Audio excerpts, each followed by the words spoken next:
getting around that. And I'm going to talk about Joy Reid, which was just really a pathetic admission on her part. What's happening to Nigel Farage in the UK and a whole bunch more. I mean, there is an amazing amount of topics to discuss on the show today. You guys can let me know in the chat room what topics you'd like to hear me talk about that are in the news today.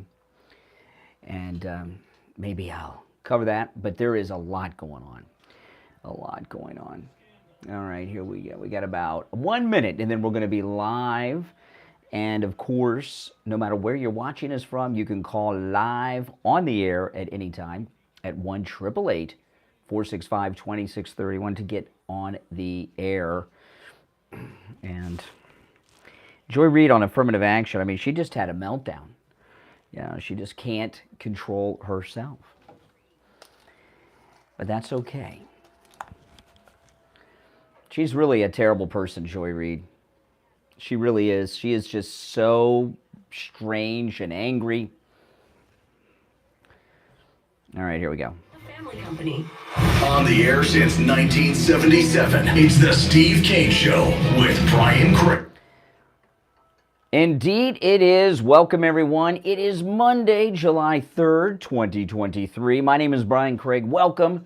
You are listening to the Steve Kane Show, Florida's longest running radio show on the radio since 1977, celebrating 46 years on the radio, and it's the day before America's birthday, the 4th of July, and I must tell you, drive safely. Drive safely. I saw people, I don't know if they were texting or intoxicated, but there are a lot of weirdos on the roads today, and they like to drive like in the middle of the lines a lot of times, so be very careful on the roadways the next few days. Today, tomorrow, and then the 5th of July is probably the worst because you're going to have all those winos coming home from the 5 a.m. bars early in the morning. So drive safe or not at all if you can help it. Okay, we've got a lot to cover, a lot to talk about. A lot of major news is happening on so many different fronts, and we're going to cover as much of it as we can. If you're new to the program, my name is Brian Craig. This is Florida's longest running radio show, the Steve Kane Show on the radio since 1977. And this, of course, is where Maga comes to talk. And I want to start with Joyless Reid over there on MSNBC. Joy Reid is one of the worst people on cable news television. I mean, she just is. She's very angry. She's always upset. She is a bigot, no doubt about that. And she's really a sad person. And over the weekend, Joy Reid confessed something. And what she confessed is that she's not good enough to get where she is on her own. She was very upset about the Supreme Court overturning affirmative action when it comes to college admissions. And she's very upset about this because if it was not for affirmative action, she wouldn't have gotten into Harvard. Now, this is one of the few times, I'm going to play the audio of her in just a bit, but this is one of the few times that Joy Reid talks about being a Harvard grad. You know, you go to Harvard, you have the golden ticket to life. In this country with a Harvard degree, even if you're a C student, if you've got a Harvard degree, you are set for life. You will never want. You will always be able to find something. That degree impresses people beyond imagination. And when you've got a woman like Joy Reid who has a Harvard degree golden ticket, and she's always running around telling you that it's very difficult to be black in this country, about institutionalized systemic racism and all this nonsense. And it is a bunch of nonsense, no doubt about that. And what I've come to learn listening to a lot of liberal African Americans on television, whether it's Joy Reid, Sunny Hostin over on The View, or others, is I've come to realize that a lot of very liberal and very successful black people in this country want to feel like they're special, that no one else can do what it is they do. And if anybody achieves what they've achieved, they're the exception. They all tell you they're an exception to the rule, they're exceptional. They want to be someone special. And when you have, not everyone can get into Harvard, and not everyone's going to graduate Harvard and have a Harvard degree. Not everyone's going to be on national television, okay? But what a lot of very liberal activist blacks do, like Joy Reid on MSNBC and Sunny Hostin on The View, is spend their entire careers telling other black people they can't make it. They can't make it. They can because they're exceptions and they're special people, right? But you can't make it because of all these things. Now, there may have been a time when such things were true, but in 2023, we've grown beyond that. So anyway, let me just play this and we'll talk about it. This is Joy Reid, MSNBC over the weekend, crediting affirmative action for her getting into Harvard University. I got into Harvard only because of affirmative action. I went to a school no one had ever heard of in Denver, Colorado, in a small suburb. I didn't go. Wow, she got in only because of affirmative action. Isn't that's really a sad thing? You remember ER? There was a whole storyline that was a multi-episode storyline on ER. I never watched ER, but this was in the news at the time. I remember talking about it.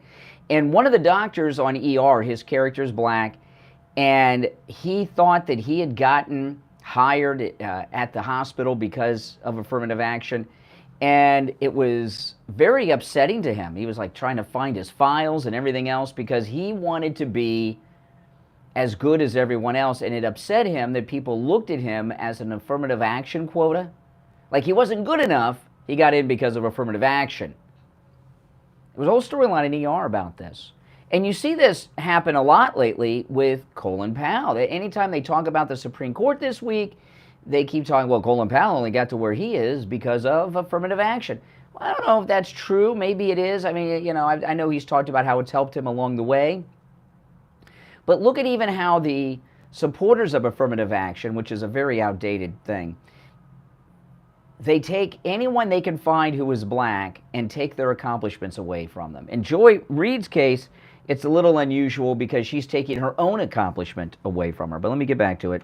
Well, let me just be clear. I got into Harvard only because of affirmative action. I went to a school no one had ever heard of in Denver, Colorado, in a small suburb. I didn't go to Exeter or Andover. I didn't have college test prep. I just happened to be really nerdy and smart and have really good grades and good SAT scores. But someone came to Denver. Okay, now, first off, you're still very nerdy, and I don't know how smart you are, Joy Reid. Really nerdy and smart and have really good grades and good SAT scores. But someone came to Denver, Colorado to look for me. Wow. So I'd like to find out who this person is and really read them the riot act. So someone came to Colorado looking for a black person to give a Harvard education to. That's what she says. She didn't get in on her own merit or anything. Someone came looking for her. Grades and good SAT scores, but someone came to Denver, Colorado to look for me. A Harvard recruiter flew to Denver, and I met up with her at the Village Inn restaurant and did a pre-interview to pull me into Harvard. I was pulled in, and the schools like Harvard and Yale that I got into affirmatively. Yes. And it was literally not saying we're going to take an unqualified person and put them in Harvard. Yes. We're going to take a very qualified person who we would never know existed and put them in Harvard. That's how I got there. That's how Ketanji got there. That's how Justice Jackson, I should say. Justice Jackson got there. It's how Clarence Thomas got there. Right. But the minute I arrived from my majority black little town, Montbello in Denver, to Harvard, the first week or two that I was in class, my presence was questioned by white people. Okay, now this is an interesting thing. She went to Harvard. Her presence was questioned by white people at Harvard. Now, this is what I know about Harvard. It's a liberal think tank. I mean, it is almost 100% liberal. If you're not liberal, you pretend you are probably, right? So I want to know, and another thing I know is that those who go to Harvard are like Joy Reid. They're famous, they have prestigious jobs, they're in Congress. I want to know who these white people who were questioning her right to be there at Harvard University. Wouldn't you like to know? I'm sure some of these people are known. They must be federal judges or in Congress, maybe on television. Maybe they are partners in an important law firm. Little town, Montbello in Denver, to Harvard, the first like week or two that I was in class, my presence was questioned by white people. I was in this big conference class where some white students stood up and said, those students, the black students, they're only here because of affirmative action. It became a huge argument that we all ended up having. This was freshman year. Wow, so she must know who these people are. I'm calling BS on this, by the way. Is there anyone who believes Joy Reid's story? Never had my academic credentials questioned. I had never had anyone question whether I was intelligent until I got to Harvard. And it was a defining point of my experience there. It's why I really was one of the many reasons I was miserable there my freshman year. Yeah. You feel completely out of place and people keep telling you you shouldn't be here. Wow. So, yeah, so I'm calling on Joy Reid to please tell us who these racist students that she went to Harvard University with were. And if they have important jobs or are elected officials or something, let's call these racists out for what they did to you during those first days of Harvard. Or is she going to protect these racists in our society with their Harvard degrees and connections and everything and allow them to continue being racist in their adult life today? Which do you think? I don't believe any of that story, all right? I call total BS on Joy Reid with that story that students in mass and public debate question her right to be there because she's black. But what she does is she makes a good case against affirmative action, and that when somebody benefits from affirmative action, even if they don't benefit from affirmative action, there's a racial stereotype that's put on blacks when they accomplish things like this and say, well, you didn't make it here on merit. You got here because of affirmative action. That's a big negative. That does a lot of harm to not just the person, but to our whole society. All right, we're going to take our first break of the week and come back. There's much more to get into right after this. Don't go anywhere. Don't sit on the sidelines. Get in on the action. Call this. What do you guys think? Yes or no? Did Joy Reid make that up? That these white racist students were questioning her all the time? I call total BS on that. What do you guys think? I don't believe her at all.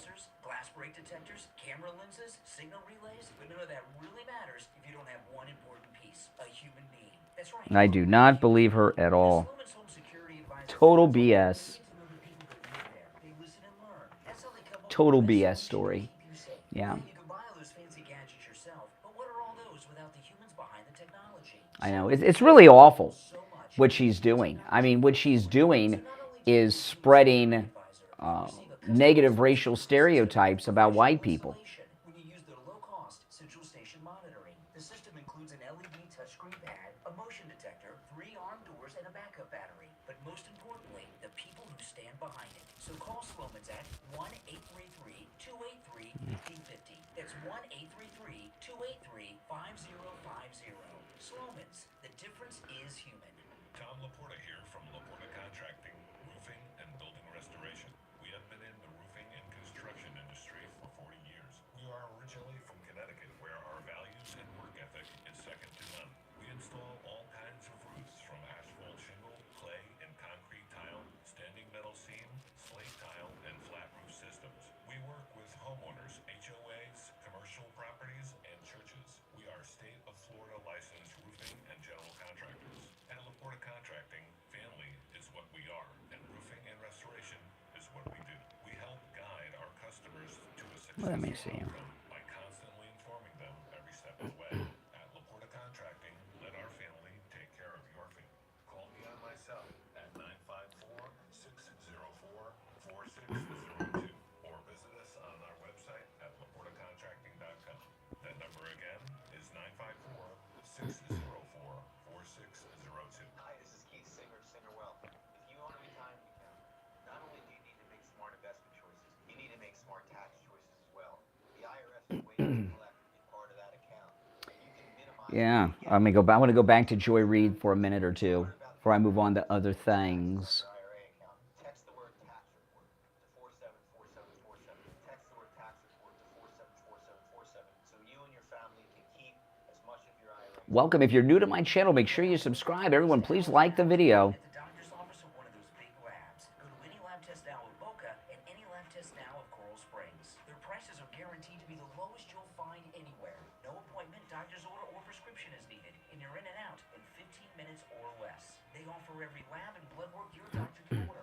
They even have drug testing and STD testing. Take control of your health care and visit any lab test now with Boca at any lab test now with Coral Springs. All right, we're coming back. There's lots of lab test nows around, but these are the only two advertising on our radio station. So don't use the rest. Only go to any lab test now with Boca and any lab test now with Coral Springs.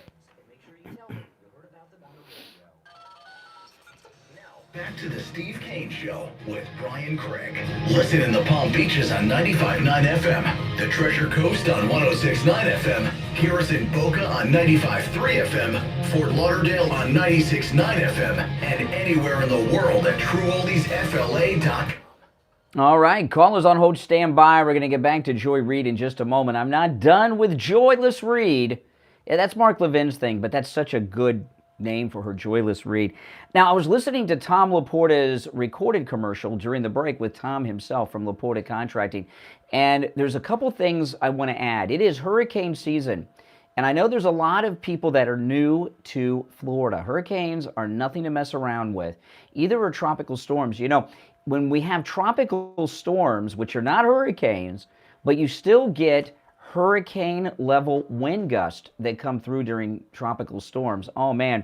If you have a wet spot on your ceiling, you have a leak in your roof, and you want to call Tom Laporta at Laporta Contracting. He's a good Maga guy. He'll never sell you a roof you don't need, and he covers the entire state of Florida.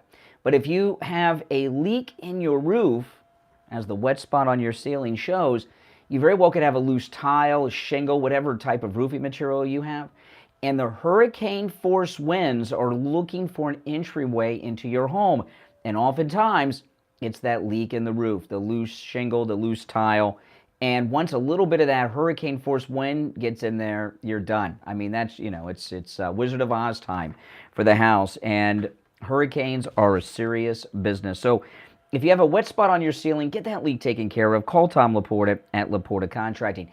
If you have an HOA, he has a specialty in dealing with HOAs as well. You can find him online at LaportaContracting.com or give him a call. And this is a number that rings directly to Tom Laporta's cell phone, 954-604-4602. 954-604-4602. All right, so let me go back to Joy Reid, because I'm not done with her. Let's go back to this. So let's start from the beginning and listen to her very carefully. After I hit the on button on the sound pod. Here we go. Well, let me just be clear. I got into Harvard only because of affirmative action. I went to a school no one had ever heard of in Denver, Colorado, in a small suburb. I didn't go to Exeter or Andover. I didn't have college test prep. I just happened to be really nerdy and smart and have really good grades and good SAT scores. But someone came to Denver, Colorado to look for me.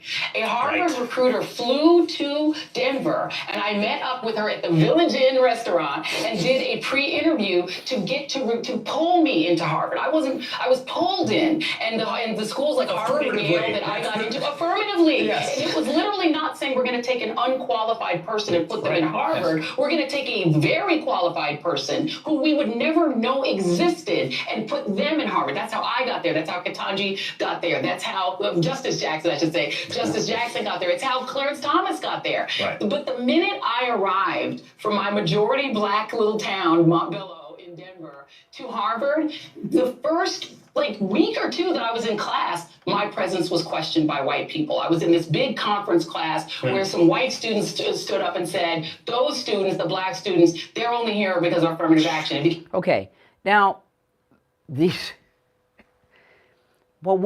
so she says these white students questioned her being there and said she was only here because of affirmative action. Well, that's what she said. So these students were right. I tell you, these are not affirmative action quotas at Harvard. These are brilliant minds. They were right. They said, you're only here because of affirmative action. She implies that's racist. But she began her whole rant that she only is in Harvard, got to Harvard because of affirmative action. So they were right. See, that's the kind of mind you get when you earn your way into Harvard. Yeah, but anyway, so let's see what else she has to say. huge argument that we all ended up having. This was freshman year. I had never had my academic credentials questioned. I had never had anyone question whether I was intelligent until I got to Harvard. Now, they didn't question her intelligence, although I'm doing that now.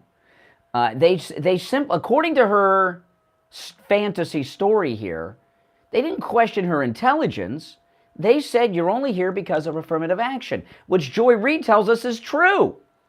An affirmative action recruiter traveled to Colorado looking for a black girl to bring to Harvard, and they found her. She began by saying, I only got to Harvard because of affirmative action, just like Ketanji and Clarence Thomas. So they were right. So what is her problem with these students? You know, she feels inadequate. She feels that she's not smart enough, not good enough, doesn't have the right grades, doesn't have the right background because she didn't earn her way in there. So they were right, Joy. Okay, now if you're on hold, hang in there. We've got a lot to cover today. And we got a lot of different stories I want to go through today, but you're welcome to call in throughout the entire morning on anything I bring up. And those of you that are new to the program, as you can tell by the quality of our calls, occasionally, maybe more than occasionally, depends on the day of the week, all of the calls we take on this program are completely screenless, okay? We have someone here, Mike, he could answer the phones and screen them, but we don't screen the calls. When people call in, I just put them on hold. No one answers the phone, and when I click them on the air, it's the first time they've spoken to anyone, right? So every call we get on this program is completely screenless, all right? And I bring that up for a couple of reasons. One, a lot of people that are new when they call in don't quite understand, why isn't anyone answering? All we do when I see the phone ringing, I just hit the button and I put you on hold. That's it. And then I take you live on the air. And we do that for a number of reasons. One, I think it makes the show more interesting because we have no idea what's happening, right? We don't know what's coming up, right? And I don't know what's coming up. Seeing a name and a location on a board, on a call screener board, tells me a lot of information. I want to find out everything live on the air. Also, when you have someone screening calls, callers oftentimes say to whoever is answering the phone what they want to talk about. And then when they get on the air, they feel like they're repeating themselves and they're never as passionate. So all of our calls are 100% screenless on this program. No one else does that. A lot of people claim to do that, but no one does it. They don't. All right, 1-888-GO-CANE-1 is our number. That's a toll-free call, 1-888-465-2631. Call us on hold, stand by. Back after this. Making morning radio great again. Yeah, so let me ask you. Those in this fantasy story where these white students said you're only here because of affirmative action, she says they're racist. Are they racist if they were right? What is the point that Joy Reid is trying to make here? That she went to Harvard with some very smart students?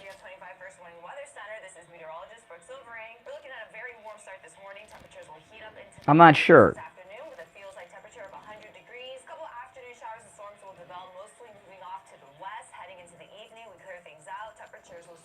Yeah.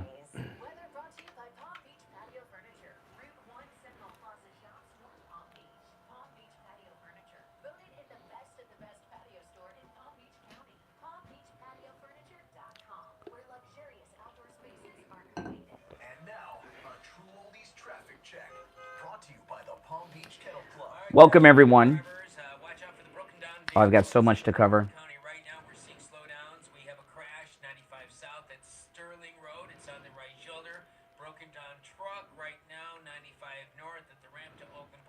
Where am I here? Okay.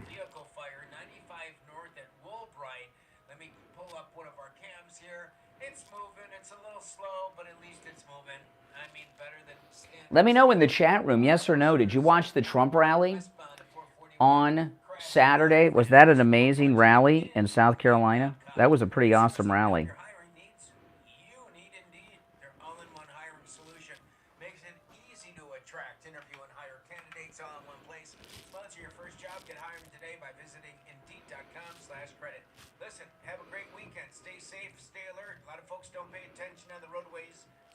Yeah, it was a great rally.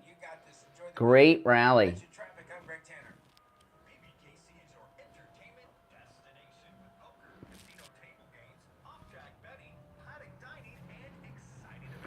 Yeah, that was, I'm going to talk about that. I did a live stream on YouTube over the weekend about the rally, but I'm going to go over here on the radio too in a little bit.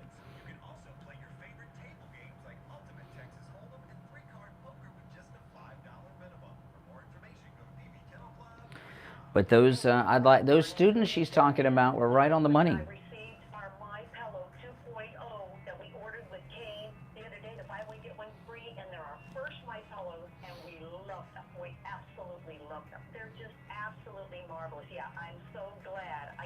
Dolphins man, thank you very much. Yes, happy American Pride Month. That's right. Check out KA&E and buy your My Pillow 2.0. Right now, buy one, get one free. You can also order by phone, toll free. See, this is what happens, like when someone like Joy Reid, when you tell a story that's a total BS story, when you lie, you get all trapped in your lies. See, I don't believe her story about those white students. But in her story that she thinks makes her look good, and these students look bad, they're not racist. They were right by her own story. She doesn't even. This is what happens when people lie. Well, thank you. Glad you guys like the live streams. I do at home. Yeah, Kathy and I have a podcast today. Yesterday was my wife's birthday, so we didn't podcast over the weekend. Give my wife a break for her birthday.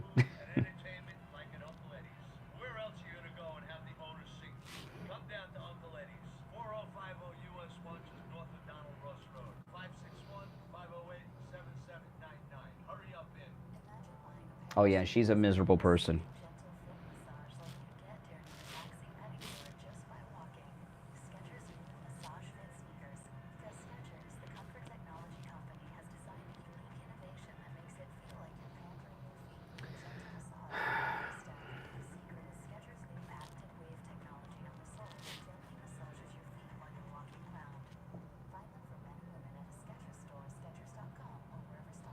We'll be back in just a couple minutes. That's our bottom of the hour break. We'll be back in just a couple minutes. If you're new to my channel, make sure you subscribe. Click that notification bell. I live stream every morning, weekdays, and then I upload my podcast here and also live stream on the weekends. Did any of you catch the end of my live stream Saturday morning with that guy that got all crazy with me? I'm curious. Yeah. What are your thoughts on that exchange? He went from 0 to 80 real quick on me, didn't he? Oh my goodness.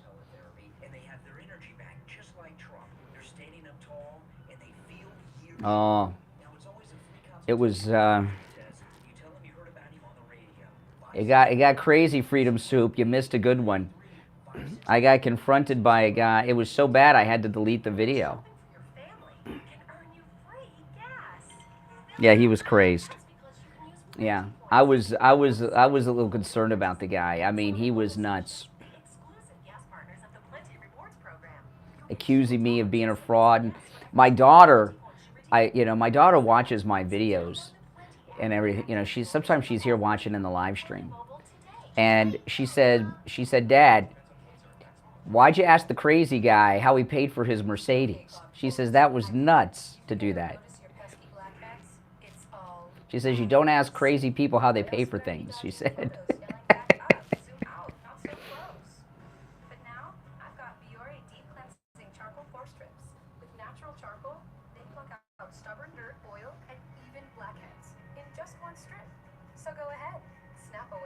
Awesome.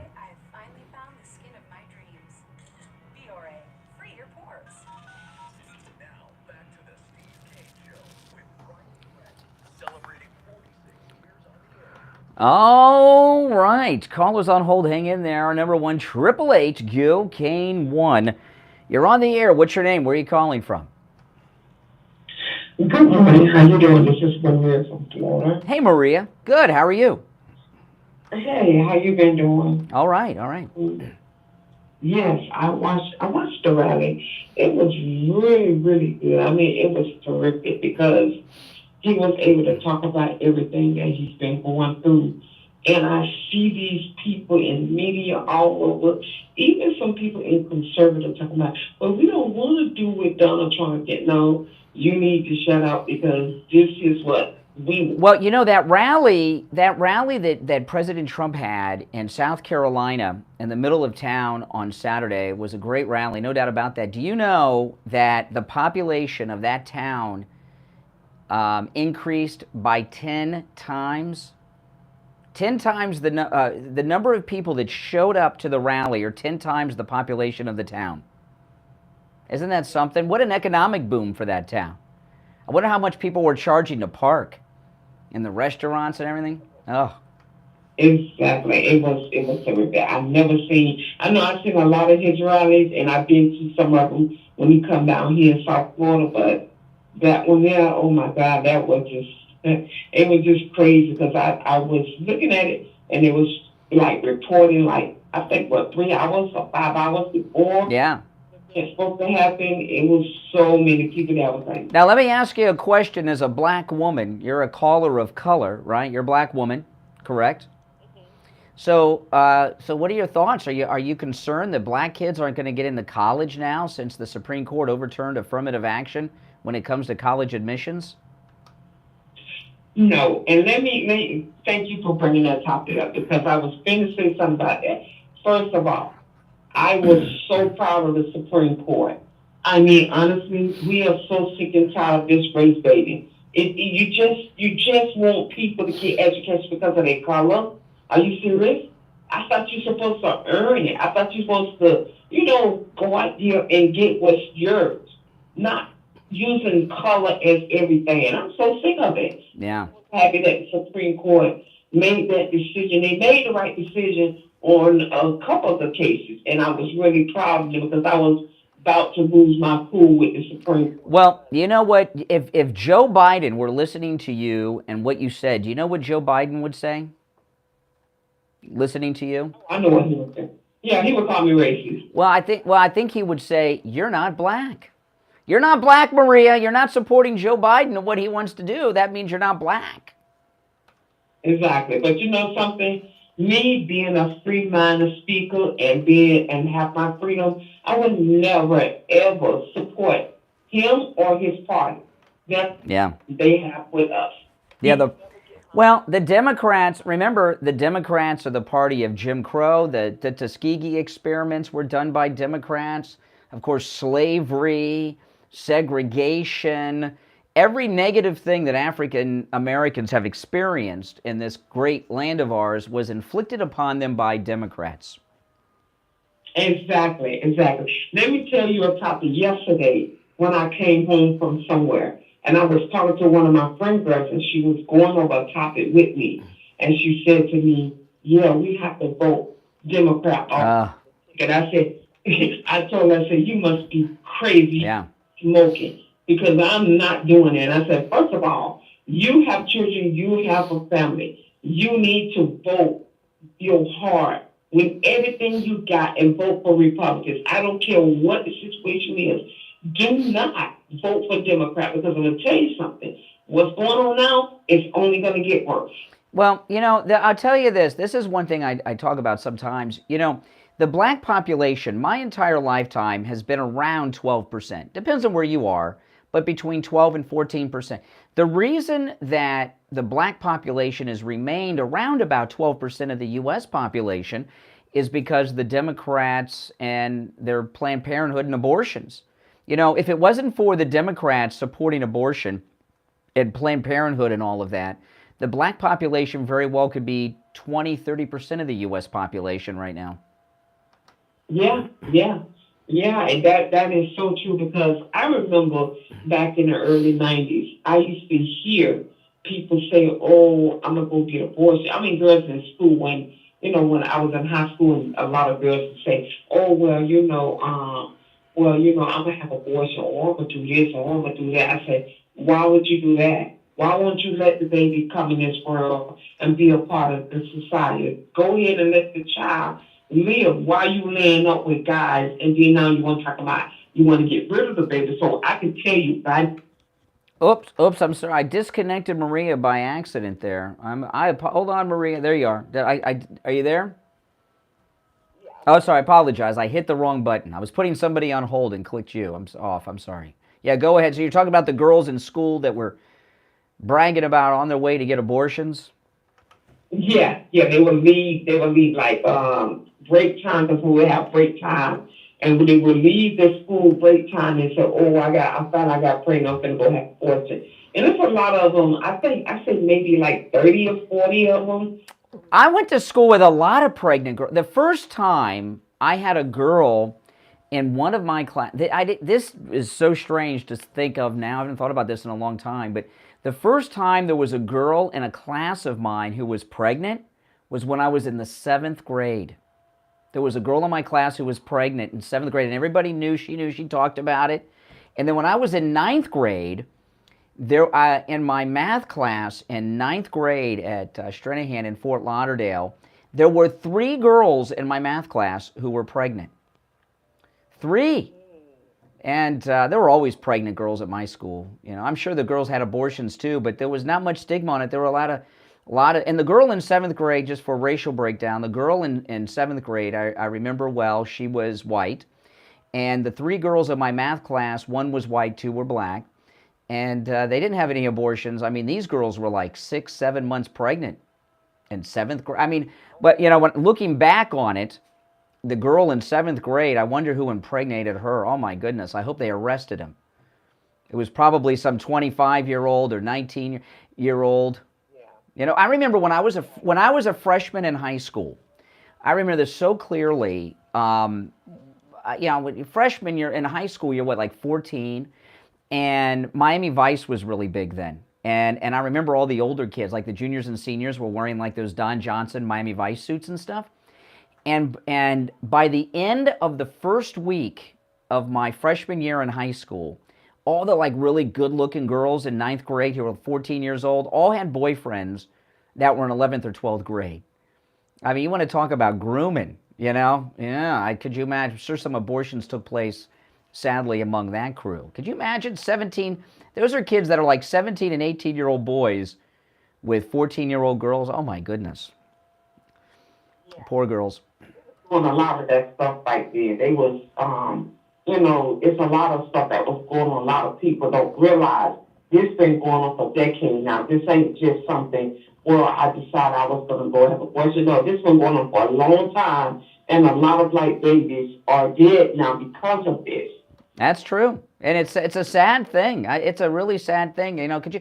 I mean, I know people have tried to estimate how many, you know, black babies have been aborted since Roe v. Wade, and they're only estimates. But I would, it seems to me the Democrats have kept the black population at the same percentage, and not by accident, of our population. I don't. Yeah. Hey, Maria, take care, all right? Thanks so much. If you're on hold, hang in there. We're going to take our last break of the first hour, come back with more of your calls. It's July 3rd. My name's Brian Craig. You're listening to The Steve Kane Show, Florida's longest-running radio show. Our number 1-888-GO-KANE, 1-888-465-2631. And don't forget, Alexa, play True Oldies FLA. Hey, Google, play True Oldies FLA. We'll be right back. The cold, hard truth. Delivered morning 6 to 9. Right here on Oh, man.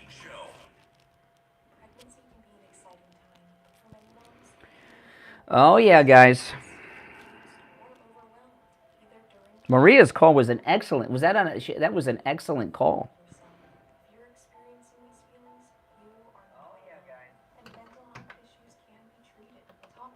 Maria's call was an excellent,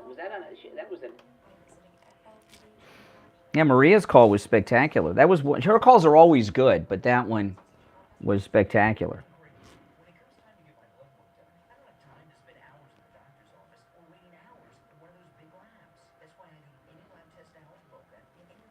Where the heck am I here? I got so many stories to talk about, but I'm going to take some calls first before I bring up anything new.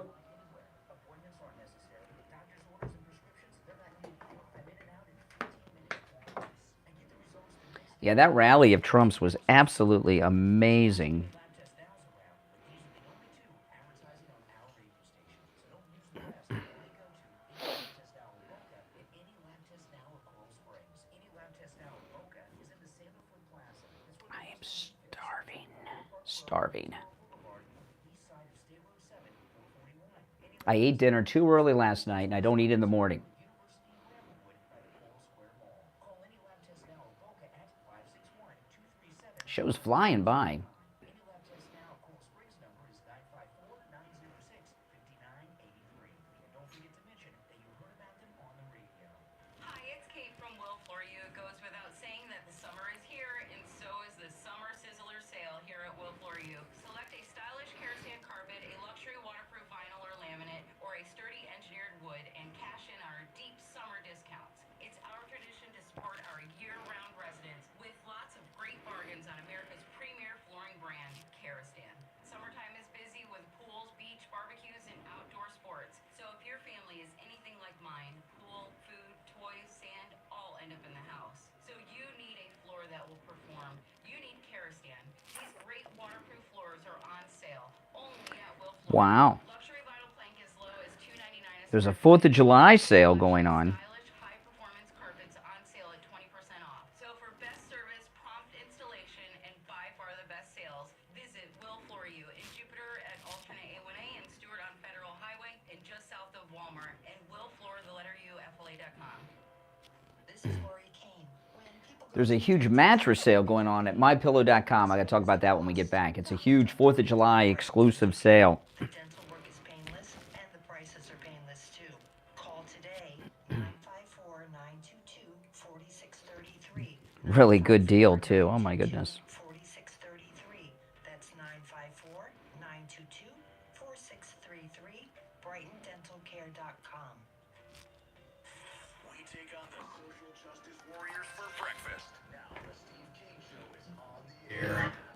All right, callers on hold, stand by. I'm Brian Craig. It's the Steve Kane Show, our number one 888 Go Kane 1. There is a massive 4th of July mattress sale going on at mypillow.com. The great Mike Lindell, the Thomas Edison of sleep, has an incredible mattress sale. I'm not talking about the mattress topper. You know, he also has mattresses. Get this. Listen to this. The MyPillow mattresses, which are spectacular, by the way. Steve bought one for his daughter. One of his daughters once. She was having some back problems while she was sleeping. The MyPillow mattresses, and he has many different types of mattresses. He has foam mattresses, coil mattresses, two-sided encased mattress, all kinds of things. Mike Lindell's mattresses right now are 50% off plus another $100. 50% off plus another $100. Pretty good deal at mypillow.com. So if you need a new mattress, this is the time to do it. This is an exclusive 4th of July sale. So go to mypillow.com. The MyPillow mattresses, I'm not talking about the topper right now. I'm talking about the actual mattress. The MyPillow mattresses, all of them, 50% off plus another $100. And free shipping is available on orders of $150 or more. So go to mypillow.com with our promo code KANE and take advantage of that. You can also order by phone, 1-800-716-4879. I don't talk about the mattresses too much, but this big special we're going to talk about quite a bit because Mike Lindell sent me an email and asked me to. But on top of that, this is an incredible deal. You can, again, by phone, 1-800-716-4879, promo code KANE. You're on the air. What's your name? Where are you calling from? Well, good morning, Brian. This is Barbara from Baltimore calling you from Columbia by way of Pickens, South Carolina. I was at that rally. Oh, really? Wow. That's amazing. Was that your first Trump rally? No, I went to the one at Hagerstown. I was a volunteer there with the Frederick County GOP. So I was on the front row, and he signed everything that I had. I had my books, I had pictures, I had everything. Wow. That wasn't at Pickens. That was at the first rally. That was at the first rally. So at Pickens on Saturday, where were you in relation to the stage? Oh my gosh, I got there 5 hours ahead of the time it started, and we were in the back. And I could hear him and could see him, when he started, I could see him, but I had to make sure I wasn't in front of someone taller than me because I was just in the back. It's just the way it was. They said it was 60,000. it was at least that or to 75,000 people. Whatever number President Trump said it was, I believe it because he flew over. And we saw when he flew over, and then he came back and flew back around again. On Trump Force One. You know, one thing about President Trump, and this is something I've noticed, when you hear President Trump in person, his voice is deeper than it is on TV. I've noticed that every time. Well, I just know that when he was talking to us, he was talking to us. It's not like he's talking and projecting his voice. He was just talking to us. And while he was signing my books, I've never seen anything like it. While he was signing all the stuff that I had for him to sign, he was talking to all of the people immediately around me, asking them where they were from. He drew us all in. While he's doing that signing, he drew us all in and found out a little bit about every person around me, to my right, to my left, and behind me. And that's just how I've never seen anybody do that the way he did. He's so personable, and it comes across. And I was so grateful for that time. And then I saw him again. He came to Dundalk, where I live, and he was at the Dundalk Diner. And the Secret Service had to stop him from coming over to where our group was because we just started telling him how much we love it. Mm-hmm. He was like, come here. He gestured for us to come here, and the Secret Service stopped him. He started walking towards us. But anyway, that rally was more than anything I've ever seen. I've watched every single one of his rallies. That was spectacular. Oh, yeah. The number of people. Well, you know what he did there? You know, this is an interesting thing that he did, because he did it in the town square, and the way he's been doing rallies is at these airports, which oftentimes are secluded and difficult for people to get to. And I hope this is a new way that he's going to start doing rallies, doing them in towns like that, so everybody in the town shows up. And I think that's a cool thing to do. But I noticed something watching on television, which you didn't notice if you were there. There's a lot of new camera angles going on. And I did a live stream on YouTube after the rally and covered this a bit and showed it. But I think Kari Lake and her husband are working with the president and his team on these presentations. Kari Lake is obviously a television person, but her husband's a professional television cameraman, and these new camera angles they had while he was speaking were angles I've never seen before. They were very dramatic and cool, and it was wonderful. But his speech was just amazing. It was amazing. Everyone he tells, every speech is like better than the last. But there was something very different and dynamic going on in that town. The people were so friendly. We had, we had to park away, so they had golf carts. People had set up parking lots where they had all yeah. He brought so much business and commerce. He brought business to that town, unlike anything they've seen before, and you could tell. There were lemonade stands and food stands, and just he brought this activity. So how far away did you park? Oh, I parked. I was probably about. I got a cart ride back too, but I was at least a half a mile. Wow. Did you have to? How much did you have to pay to park? It was $50. $50. I mean, so think about it. And what kind of place did you? No, it's worth it. What kind of place did you park at? Was it like someone's house, a store, parking lot? Oh yeah, it was someone's yard where they had like maybe a half an acre, and they had it cordoned off. Oh my goodness! So they were getting $50 a car. Think about how much money they made.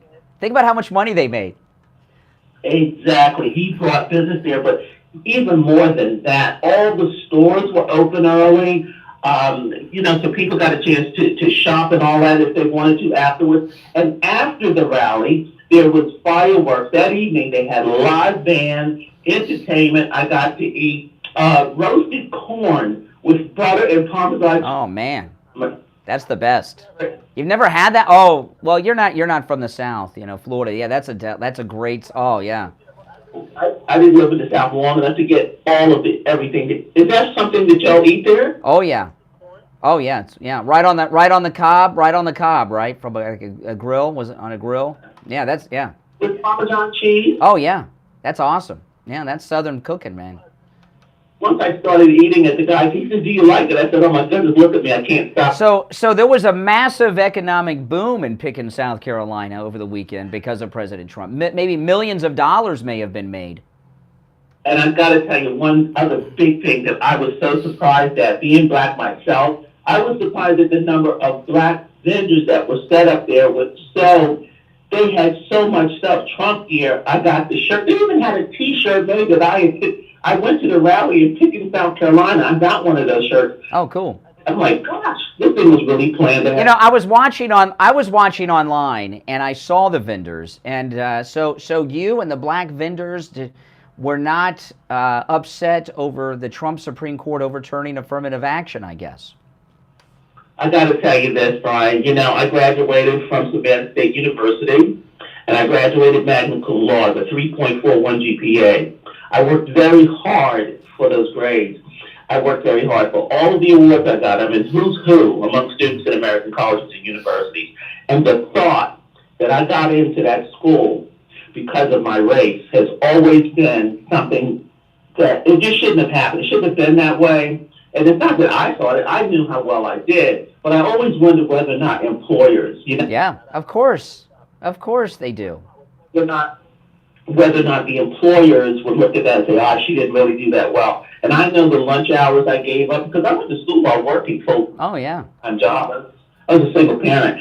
And I went to school, and I went to school at night, and I did that, giving up vacations. I didn't have vacations and lunch hours and all that. I studied, and I studied. That's right. Now, so here you are in MAGA country, Pickens, South Carolina, for this beautiful Trump rally. It's a great thing. Everyone's friendly. Everyone's happy. People, and then where you're from, Baltimore, they had a mass shooting over the weekend. When you're back in Democrat town, what the heck? So why is there so much? Why in the MAGA place, Pickens, South Carolina, is there so much love and community, love of country? Then you get back to this Democrat city of Baltimore, and there's a mass shooting. What's that about? You said the key word, the Democrat city of Baltimore. But I found out something about Florida too. You've got Democrat cities that are losing population, like Jacksonville, because I talk a lot, so I talk to people all around. Oh yeah. Got to know this couple, and they moved to North Carolina. They only lived about 15 minutes away from Pickens, and they left Jacksonville, and they started telling me about all the crime there. Well, I have a nephew who lives in Jacksonville, and I also have family that live in Orlando. Mm-hmm. They haven't left yet, but the crime, these are cities that are run by Democrats. The Democrat plan for what's happened in the black community it's just devastating the black community. That's all I can say, because in Pickens, with all of those people there, strangers meeting there for the first time and having such a good time. I mean, they had fireworks show, a live band, all of that, and not one argument. Well, certainly though, as a black woman surrounded by MAGA, I mean, anybody call you the N-word? Was there some racism you saw from these MAGA people? No, my gosh, no. And I just started to fade towards after Trump came on. I'm one of those people that had to be taken to the emergency center. Really? That watching this. Yes, I was not prepared for that. I should have probably had a gallon of water before even going there. Did you wear a hat? Did you have a hat on? Yeah, I did. I had a sun hat on. And had my MAGA hat over. You know how you can just put the MAGA hat over the hat. But my MAGA hat was on. I had on a red shirt. I began to perspire profusely. I couldn't stop, and I started to fade. And these really nice women next to me, they had on red dresses. They all had on red dresses. They might have been moms for Moms for Liberty. It might have been. They all had on red dresses, and they had beautiful cowboy hats on, which I bought one. I found one of them, and I bought one. But she said she saw me. She just saw me. She said, "Are you okay?" And I said, "I think I am. I think it." So she gave me a bottle of water. She said, "Here, drink this, drink this." Then she started fanning me because she saw the water was just pouring off of me. And then before I knew it, there was this big guy. They had EMS people. He picked me up because wow. I had to sit down on the curb. I couldn't I don't know, and everything, it seems like my muscles just got Yeah, you had that's heat stroke. You had heat stroke from the humidity. but I was definitely dehydrated. Yeah. Definitely dehydrated, and my blood pressure went Well, down. this makes no sense whatsoever because I'm hearing from like MSNBC and CNN that MAGA people are racist, moms of liberty are Nazis, they don't like black people. But you're telling me that these MAGA people came in and regardless of your skin color, they gave you what assistance? I've met Vietnamese people that, oh my God, they're crazy. What they're saying is an absolute lie. Let me listen. I'm up against the break, but we'll just end with this, okay? And by the way, thanks for the call, Maria. Take care. All right, we're up against the top of the hour break. Great story. The most diverse place in the United States today is a Trump rally. You see a diversity of people, every religion, skin color, nationality you can imagine. It's the Steve Kane Show. I'm Brian Craig. Call us on hold. Stand by. Hour number 2 begins now. WWNN Pompano Beach, WIRK HD3 Indiantown. Great call from Maria. Absolutely. Analysis Media Group, broadcasting from the Rogue Studio. Injured recently? Call the Rogues Law Group, where winning is a habit. 561-570-5700. Oh my goodness. 561-570-5700. Rogues, winning for you and our community. Your home for the Steve Kane Show. Great calls today. From the Palm Beach. Great calls today. Let me know yes or no in the chat. Have you been to a Trump rally? You know, every MAGA person needs to go. Have you been to a Trump rally? Yes or no?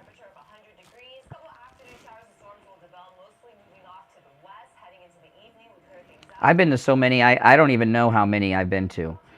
I've been to so many by now. Oh, Beverly, you got to go. No, that's, no. That was not Maria who called. Maria called in earlier, but she didn't call back. Yeah, great callers today. That was Barbara in Baltimore. Oh, man, if you have not been to a rally, you've got to go. You've got to go.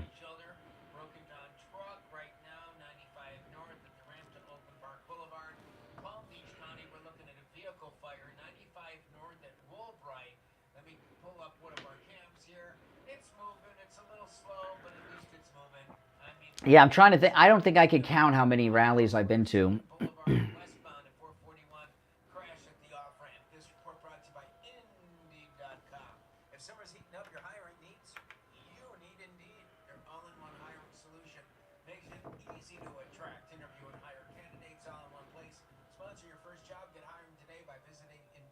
I did buy a holster. I'm going to talk about it later on the show. I just haven't gotten to that yet. No, it's kind of like Muslims have to go to Mecca at least once in their life, you know? That's the same, the pilgrimage to Mecca. Same thing with MAGA people. You have to go to at least one Trump rally. But a lot of times they're hard, you know, you heard it, they're hot and crowded. You know, it's not everybody can go. It's pretty physical.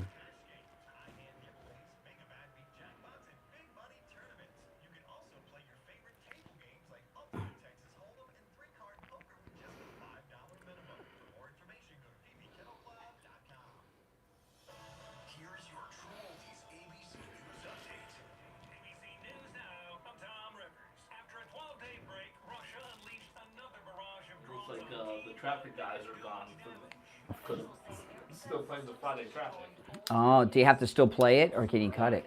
I just did. I just noticed. I looked back. Yeah, I noticed that at the top. Yeah, and then they just did it again. So. I don't understand. Those guys, any excuse to take off. Tomorrow is the 4th of July. Is the office closed here today? I don't think so. Those traffic guys are lazy. It's a holiday weekend.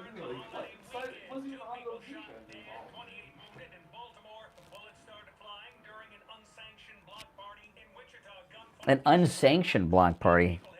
I've never heard of a sanctioned block party. Washington, D.C. police and federal agents investigating bombings at a grocery store, a bank, and a shoe store. No one hurt. The establishments were all closed at the time. This is ABC News. For the ones. Yeah. Safety isn't a catchphrase, it's a culture. And the ones who help make sure everyone makes it home safe. For the safety-minded who watch everyone's backs, Granger offers supplies and solutions for every industry, as well as safety assessments and training.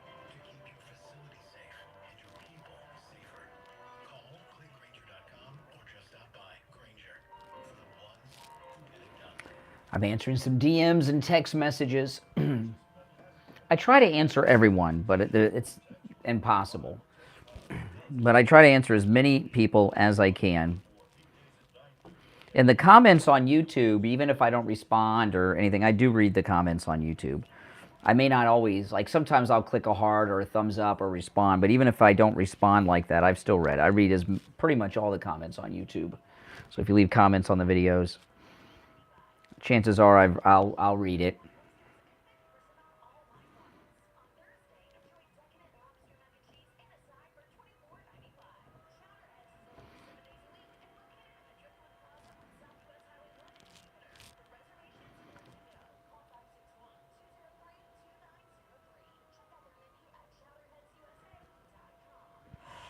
Okay. It's the Steve King Show with Brian Craig. All right, we are back. There's only one opening on our board at 1-888-GO-CANE-1, so let's go back to those calls. You're on the air. What's your name? Where are you calling from? Yeah, it's Renee from Harlem. Hey, Renee, what's up? Yeah, I'm listening to you smearing this lie. You're really, you gotta stop, okay? Well, wait a minute. I'm smearing a lie. Well, don't we want to expose lies? Isn't it a good thing to expose a lie? You would confess. The reason why you don't like talking about Black Wall Street is because you can't admit how racist this country is. Democrats, Dixiecrats, are now Republicans, and you don't want to admit that, but you know it's true. No, it's not. Is not a racist, okay? Uh-huh. And you know it. Obama is a black man, last I heard. So when, okay, you brought up a lot of things, but Obama, you know, when Obama became president, I went out and got his autobiography on tape. I got it on CD. It was like 4 or 5 CDs, and we used to play clips of it on the air, right? Dreams, was it Dreams of My Father or For My Father? It was Dreams of My Father, I believe was the title. And it's believed that Bill Ayers was the ghostwriter, by the way. But in it, you say he's not a racist. There's a couple lines from Barack Obama's autobiography. One, he was talking about his white grandmother. You know, he was raised by his white grandparents in Hawaii, right? And he said in his book that his grandmother she had a job at a bank, and she took the public bus to work at the bank every day, right? She said, this is what Barack Obama said of his grandmother, who was white. My grandmother was a typical white person who, when she saw a black man on a bus she didn't know, she would hold her purse tighter. That sounds like a typical white person. That's racism. That's racial stereotyping. That's racial stereotyping. Average, general, white person, you are totally par for the course. Your daughter needs to run away from you. You are dangerous. Yes.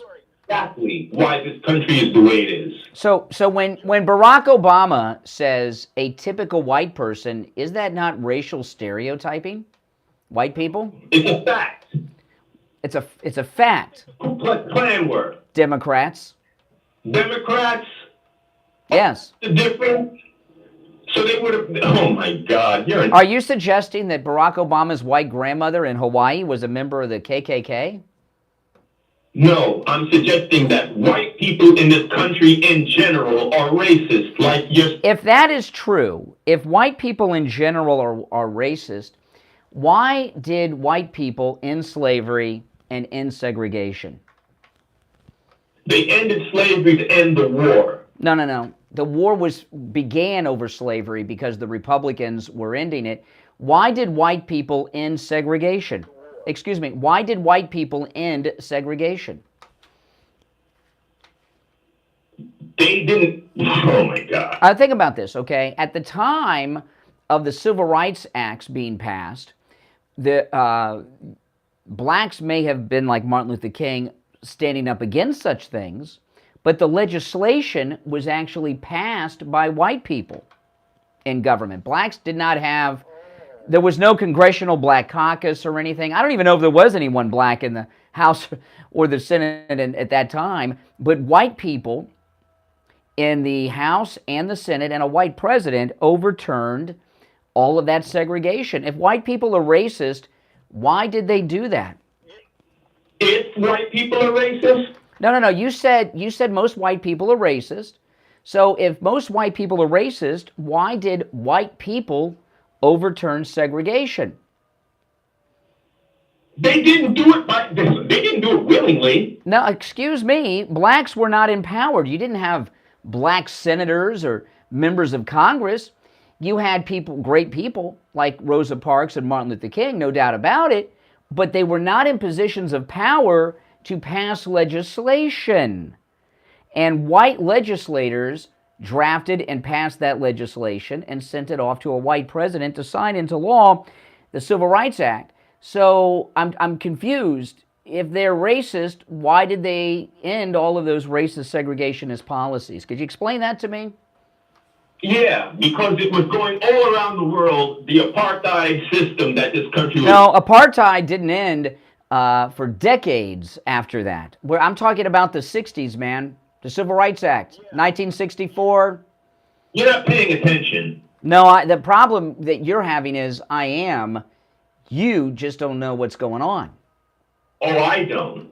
No, so explain this to me. Whites ended slavery. Whites ended segregation. If whites are racist, why would they give black people equal rights under the laws of our great country? Oh, they did? You mean redlining and all the Jim Crow? All those things are over because whites in power changed the laws. Gentrification is over? That's not segregation. I mean, neighborhoods change. Neighborhoods, the average neighborhood in America completely turns over every 16, 17 years. Neighborhoods change. That's not a racist policy. See, what's going on here is you're being confronted with things you've never been confronted with, and you're like Robbie the robot with the smoke coming out of your ears. Does not compute, does not compute, does not compute. You can't soak in this information because it's counter to your racist beliefs. No, you're the racist, man. Look. All right, tell me something that I can do in America today. I'm talking about 2023. What is something that I can do today that you cannot because I am white and you are black? Leave. What do you mean leave? Europe. No. I asked no. I didn't ask what you want me to do. I asked you to tell me something that I am not that I am able to do that you were not able to do. Something I am able to do, something you are not able to do because I'm white and you're black. Well, there's a lot of things you can't do that I can do. No, I didn't ask you what can't. No. Name something that I can do, me. See, it's something I can do that you cannot do in America today because I'm white and you're black. Well, okay, let's try this. How about paying the slaves the money that they are owed? I think it's in the trillions. No. We're not talking about reparations or legislation. You claim that America is a racist society, and if there's racism in this society, I want to root it out because I'm against such terrible, disgusting things. So I want to know something that you are not able to do because you're black in America today that I can do because I'm white.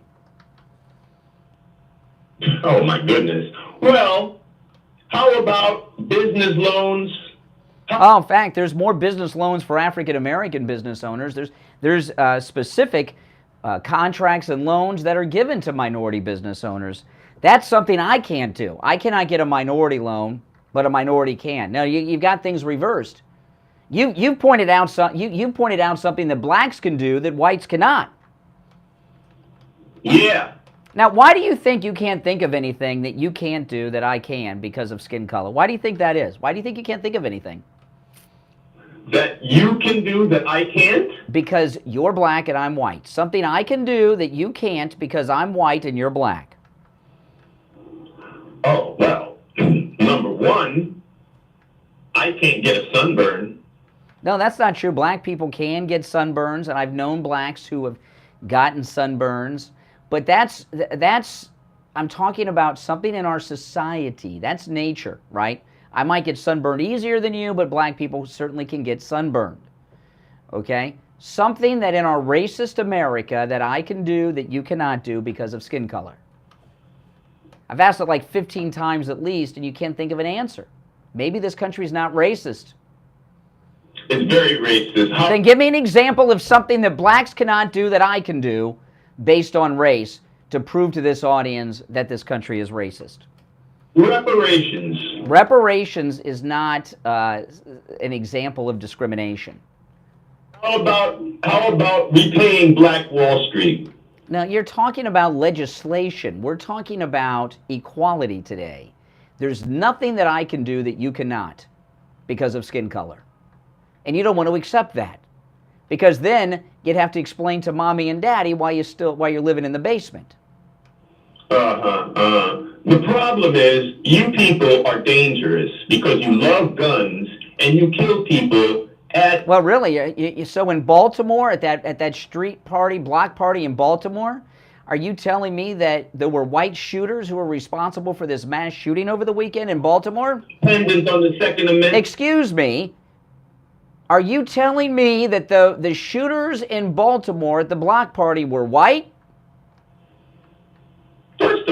First of all, yes, I know. Look, you're very lucky. I'm late for a break, and we're going to take it right now. Don't sit on the sidelines. Oh, my goodness. Oh, my goodness. 888-GO-KANE-1. This is the Steve Kane Show with Brian Craig.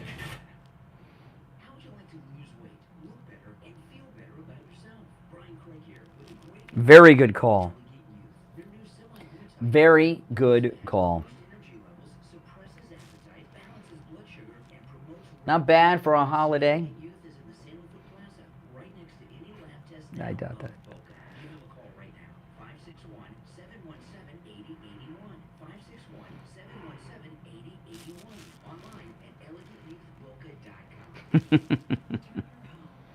No, you should be. Look at all the points I got to make with that jerk's calls. Look at all those points I made. No.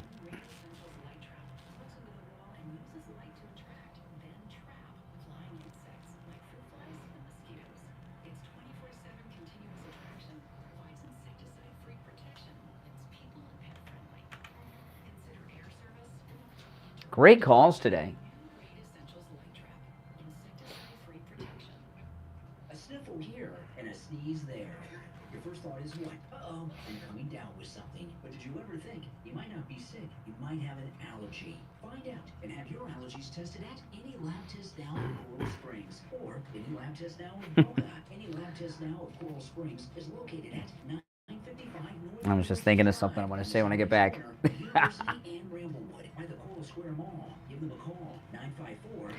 You guys in the live chat, click live chat. You'll have a bit better experience if you get a click live chat. That's where the Western Beef is, south of Palmetto and north of Hillsboro.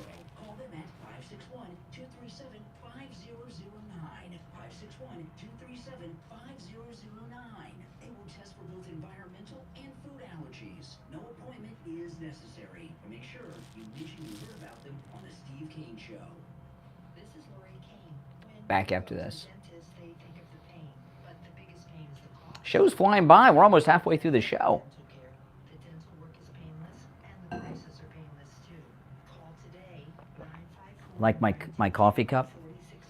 4633 954 922 4633. Lisa, did you send me this coffee cup? Who sent me this?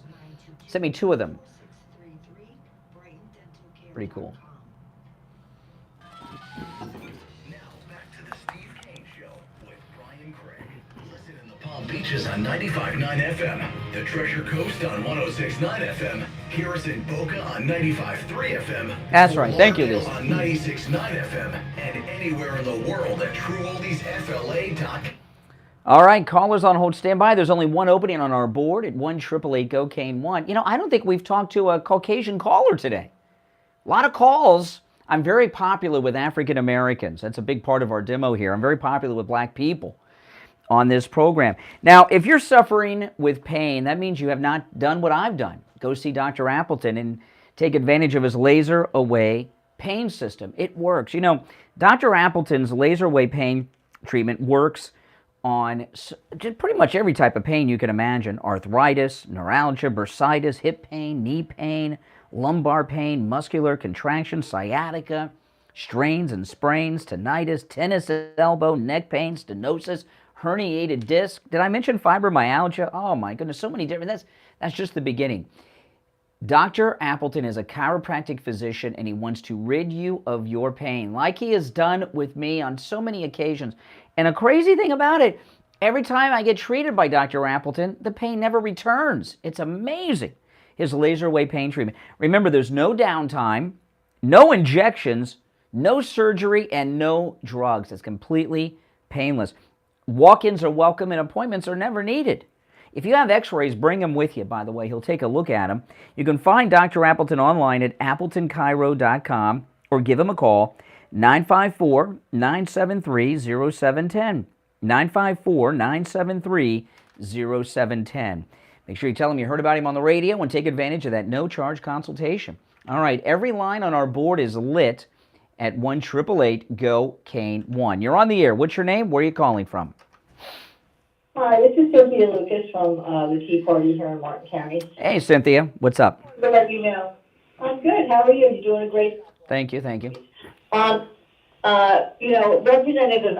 Senator Tim Scott, an excellent, a really, really nice man. I know him. We campaigned for him when he first ran for the Senate. He was a little bit of a disappointment because he didn't go along with, what some of the things that we had hoped for. But Senator DeMint, when he was there, he endorsed him, just like Ted Cruz and Rand Paul. And I can tell you, I saw him in an interview a couple months ago, maybe even more than that, with Ted Cruz. And he was so upset, and he actually started crying because there were people calling into his staff and saying that they were Uncle Toms and he was a racist and he was an Uncle Tom and this and that and the other thing. It was stupid. I mean, his story is so remarkable. His family story, his mother, and I have a lot of respect for him. And these people that are calling up and calling us racist, I'm sorry, we're not racist. We're all Americans, number one. And that's what we should keep telling them. And I support Tim Scott. I don't want him to be president, but I think he's a good guy. And I always make a phone call to him when he does something good, because we cannot only keep calling our congressmen and our senators about the bad stuff. We need to compliment them when they're doing the good thing. Well, what's happening with Tim Scott, he knows he's not going to be president or get the nomination, but he's elevating himself nationally, and that's a good thing. I'm not happy that he was asked if he would pardon Trump, and he wouldn't say yes or even question his charges, which kind of ticked me off, frankly. But no one's perfect. Right, exactly, Brian. Like, no one's perfect, and the reason I'm going to tell you that is because back in the day we did not support Senator Rubio. He just wouldn't answer our questions. This is a long. Well, hey, listen, Rubio used to support amnesty for illegals. Okay, so there was good reason not to support him years ago. Right, but he has changed a lot. I speak to his staff. He's a great guy now. He's doing the right thing. He's worked very, very hard, and I would recommend getting his book. And I would also say that Steve Bannon came out and said that Senator Rubio is a national populist who is a MAGA person. No, he's good. I know he's come around. He's grown up. He's grown up. Just one more thing. One phone call to your senator, your representative, I don't care where they are, that they count that as 100 votes. At the end of the day, when you make a phone call, they call all their offices to see how many calls they got that day on a particular. Yeah, it's true. That's true. Calling. That's Brian. All right, our Tea Party up in Maga, Martin County. You're on the air. What's your name? Where are you calling from? Hi, my name is Tony. I'm actually on I-75 right now. All right, what's up? So, Brian, I think it was the caller before last. Sound like an African American gentleman, kind of tied him into knots, and I felt bad for him. So I'm going to come at it from a different perspective. I'm also black, by the way. I don't consider myself African American, but I'm a black American. So, Brian, are you saying there's no anti-black racism in America? There's all kinds of racism from all kinds of different people. There's black on white racism, white on black.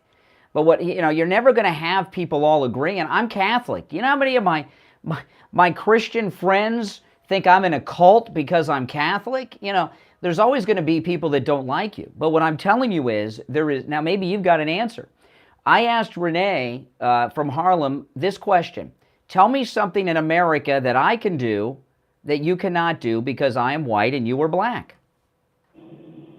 By law, the answer is nothing. Nothing, that's right. That's right, nothing. But Brian, Ketanji Brown Jackson in her dissent said that because racism doesn't exist in law, it doesn't mean it doesn't exist in practicality. And she was speaking, of course, from her perspective about anti-black racism. And Brian, you can't tell me that there's not a great deal of anti-black racism still. Well, listen, there are black racists, there are white racists, there are Asian racist, and there are Hispanic racist. And even inside the black community, there are light-skinned blacks that don't like dark-skinned blacks. I mean, listen, you're never going to have everyone liking one another. But we don't have institutionalized racism towards African Americans. In fact, we have what's often referred to as reverse discrimination. If you're black in America, you've got a leg up over someone who's white. So you believe that since the 1965 Civil Rights Act? Well, 1965, I wasn't even born. My parents were in junior high and high school in 1965. I mean, I'm not going back in time to the middle of the last century. I'm living today, man. You see, Brian, you're living today, and that's fine. I'm not saying you're wrong to live today, but I think you need to broaden your perspective. No, excuse me. You went back. Hold on a second here. Slow down. My perspective is broad, okay? You give an example of something that is almost 60 years ago. You're talking about 1965. You're almost 60 years ago. That would be like, think about this. That would be like in 1965 going back to 1905. It's a different world, man. To go back to, if you have to go back to 1965, you're out of your mind. I mean, you're just not living in the now. Listen, we do not.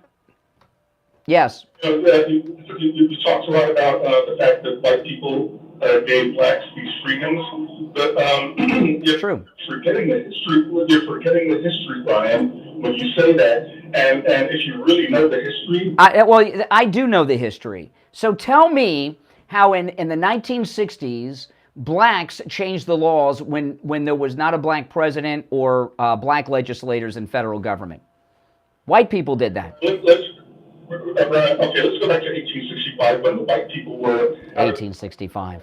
Because all of a sudden black people decided to. Excuse me, 18. Now you're in 1865. Listen, half a million Americans died in the Democrat insurrection to free the slaves, all right? The Civil War. 500,000 Americans died in the Civil War. Allow me to make my point. You keep interrupting. No. You said out of the kindness of their heart in 1865, okay? 500,000 Americans died to free the slaves, and that's like an afterthought to you. It's very disrespectful. Well, Brian, what happened after the Civil War? The Reconstruction Acts were passed. And how did the South, in particular, respond to the Reconstruction Acts?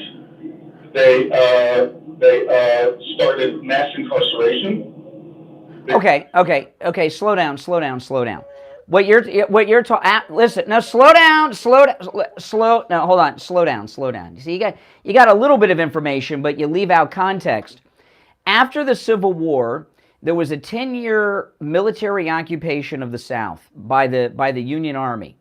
In that time, the Republicans in Washington, we had the very first black governors, the very first black United States senators, and the very first black members of the House of Representatives. Republicans all. What you're talking about is after all of that was over, what Democrats did to blacks in the South. And you are correct. When the Democrats got back control of the South from the Union, they started discriminating and brought back slavery in another way. And Brian, that society existed for another 100 years. Are you going to tell me that after all that time, that the effects of that was done at that time has no relevance at all? Correct. No relevance. No relevance. I live in the now. No relevance today. Right. Ryan, when you quit smoking after 45 years, you're immediately healthy? Is that what you're telling me? Well, you're going back beyond 45 years. You're going back in time 100 years. Right, I was using that as an example. This system was so ingrained. Was, and it's been over for my entire lifetime and probably yours too. Tell me, when is the last time as a black man in America that you've experienced, as a black man in America, share with the listening audience the last time you faced racial discrimination because you're black? I love my country. I've had a great experience. I didn't ask if you love your country. Tell me the last time you've experienced racial discrimination. I would say I've had the opposite. I would say that I've... There you go. Okay, so there's discrimination. Okay, that's interesting. So you believe that there's discrimination against whites, that things are out of balance in favor of those who are black. But is that type of discrimination okay? I didn't just say that, Brian. What I'm saying is that you want to so downplay the history that you just don't want to believe. Because history is history. I live in the now, man. You know, and you want to live in the past because you want to feel like a victim. I don't feel like a victim at all. I feel like a great American. I love my country. I love being here. I'm just telling you that you, Brian, are, as a white man, I don't think you're able to broaden your perspective to sort of put yourself in the skin of a black person to see how that history still affects them. Listen. My daughter's black. I mention this all the time. And the only racism that my daughter has experienced as a black woman in America is from other black people. Because she's got white parents. I'm not going to disagree with that, but I'm just saying that I think the idea that you're saying that this system that has been in place for such a... The system, listen, you go to the driver's license bureau to renew your driver's license. What is the skin color of the majority of people that work at any government agency, from the DMV to the bureaucracy in Washington? What is the skin color of most everyone who works in the government bureaucracy? Brian. Black. I'm not disagreeing with that. Okay, Brian. Well, that means that black people are running all of the agencies of government in the bureaucracy. Brian, let me put it this way. America is still a white supremacist country because... Oh, really? This is a white supremacist country. Give me an example of the last time you've experienced white supremacy in America. Last time. If you would allow me to finish my sentence. Brian, it's a white supremacist country, and I say that because to this day still, Brian, 90% or more of the wealth and the power listen, there's more white people. So white people as a group are going to have more than a minority that only make up 12% of the population. But you said this is a white supremacist country. Give me an example of the last time you experienced white supremacy. The fact that I'm living in a country that's 90% controlled by white people.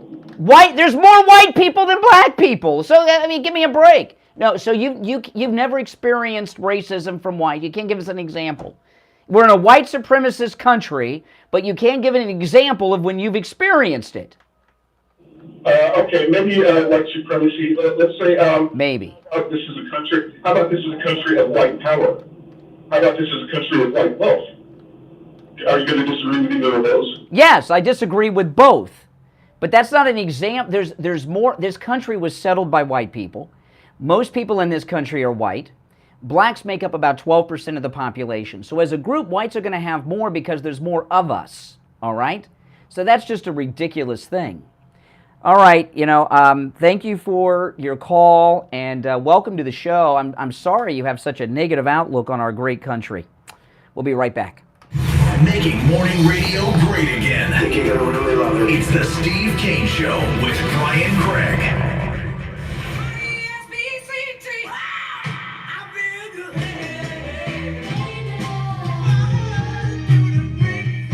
The greatest rock and roll hits of the 60s and 70s coming up this morning. Nature Weather Center, where luxurious outdoor spaces are created. Here's the oldies forecast. For the WPBF 25 First Warning Weather Center, this is meteorologist Brooke Silvering. We're looking at a very warm start this morning. Temperatures will heat up into the 90s this afternoon with a feels-like temperature of 100 degrees. A couple of afternoon showers and storms will develop, mostly moving off. Oh my goodness, great calls today. Things out. Temperatures will stay warm in the 80s. Weather brought to you by Palm Beach Patio Furniture. Route 1 Seminole Plaza Shops, North Palm Beach. Palm Beach Patio Furniture. Voted in the best of the best patio store in Palm Beach County. Oh my goodness. PalmBeachPatioFurniture.com. White people have more wealth. Well, there's more white people. I mean, that's just ridiculous. What a dumb comment.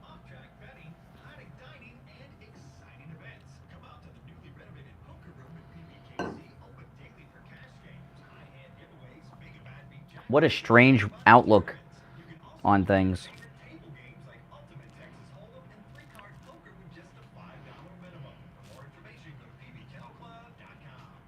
If you're a homeowner, business owner, or with a homeowners association and your roof is old or compromised, you need to call Tom Laporta at Laporta Contracting. Tom Laporta will give you a free evaluation. Oh, Bruce, thanks. That was nice, Bruce. One of the best general contractor and best roofers in South Florida. He's honest, knowledgeable, and reliable, and will never sell you a roof you don't need. If you have an insurance claim, call your insurance company immediately. Then call Tom Laporta. New laws are in effect that allow Tom to negotiate directly with your insurance company on the cost of all repairs, so you don't necessarily need to employ a public adjuster or a lawyer. Tom can handle any type of roofing job too.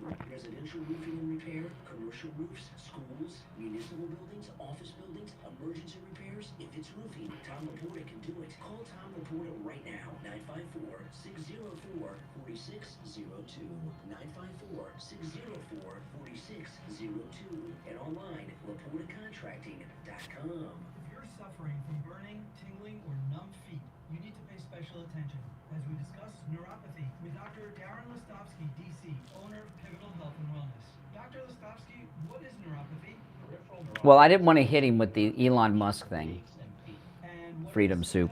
The major symptoms are numbness, tingling, burning, muscle cramps, coldness in hands or feet, and problems with balance. Is neuropathy treatable? It is treatable, and we have seen great results. Call 561-287-3255 today. The first 25 callers will receive a free nerve damage screening. Space is limited. Call 561-287-3255. 561-287-3255. The free screening is a $149 value. The patient and any other person responsible for payment has the right to refuse to pay, cancel payment for any other service, examination, or treatment that is performed as a result of and within 72 hours of responding to the advertisement for the free, discounted fee, or reduced fee service, examination, or treatment. Brian Craig here with a question for seniors and those who Insane, these callers. Just insane.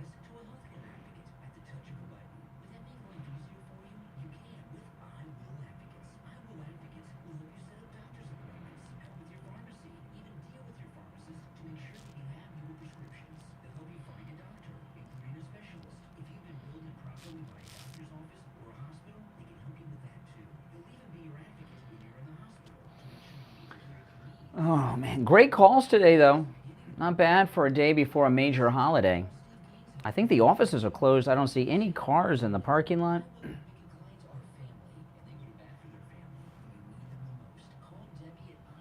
I took that break really late, like 4 minutes late for that guy. Wants to go back in time 60 years. Give me a break.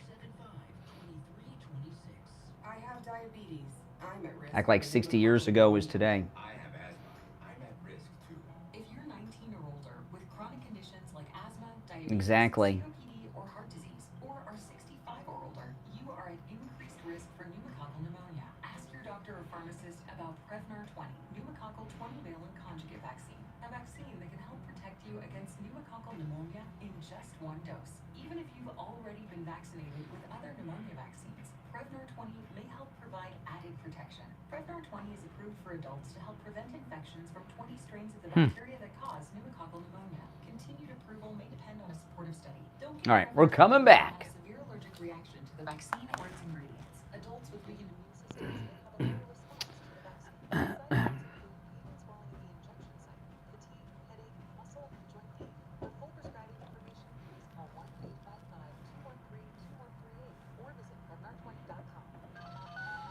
Now, back to the Steve Kane Show with Brian Craig, celebrating 46 years on the air. All right, only one opening on our very busy board at 1-888-GO-KANE-1. Let's go right back to our phones. You're on the air. What's your name? Where are you calling from? Jeff from Maine, Brian. Hey, Jeff. Hey, you know, all this division and stuff comes from the Democrat Party. It goes all the way back to KKK days when Democrats ran that and wanted segregation. They're the ones that fought the civil rights movement, desegregation, and they took over education, and they've been indoctrinating kids since the 60s.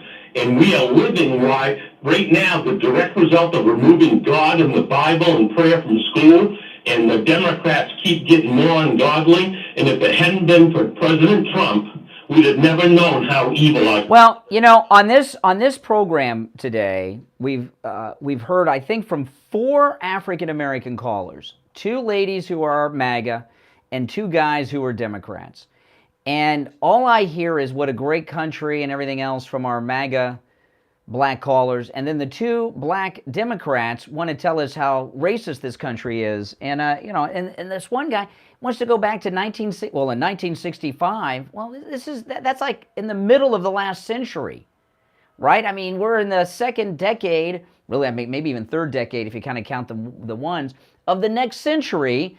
And 23 years into the next century, he wants to go to the middle of the last and say, well, you know, in 65, before I was born, these things happened.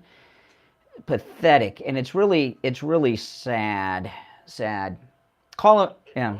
It's a direct result of what the Democrat Party has done to America through education. Well, you know what it is? It's the leftists. Look at what's going on in France right now, right? France is burning down and falling. Why? Because the leftists in France they don't have the callers that we have with descendants of slaves, but they have Muslims. And the Muslims in France are told the same thing that black Americans are told here in France. France is against you. France discriminates against you. France is against you. So, in here it's America's against you. America's against you. The leftists always take a minority group and rile them up and make them angry at the majority. And every once in a while you have nationwide riots, whether it was the Summer of Love we had with BLM and Antifa a couple years back, or this. And France right now, that's what's going on. This is what it's Democrats, but the leftist, it's the liberal way. I agree, and their biggest thing they want to do is division, and they can't divide MAGA, and it drives them nuts, Brian. You see that even on mainstream news media? They don't understand why we will never leave President Trump. We are faithful just as he is faithful to us. We're going to love our country, we're going to love people, and we're going to keep pushing on. That Trump train's rolling, and nobody's going to stop it. That's right. Hey, thanks for the call, Jeff from Maine. You're on the air. What's your name? Where are you calling from? Yeah, this is Richie. Hey, Richie the bus driver. You have laws you can't legislate. You can legislate laws, but you can't legislate the heart. Renee, it's a shame that you feel inferior being a black man, because that's the deal. I was born white, not my choice, and I don't look at a black man that he's inferior to me, and I would hope that you would look at a white man and not think that you're inferior to a white man, which obviously you are because of the hatred in your heart. Got to tell you something real fast, because I know this is going to be a quick call, Brian. Did you hear about the lockdown yesterday at the White House? Yeah, I don't want to get into that. I don't want to talk about that. Nah, we're not going to talk about that. All right, appreciate the call. Now listen, this is a short segment only because for the caller at the bottom, I took the break like 4 or 5 minutes late. And I want to take this break on time so we can get back on schedule. So if you're on hold, hang in there. It's the Steve Kane Show. If I take another break late, it's a traffic jam through the whole show.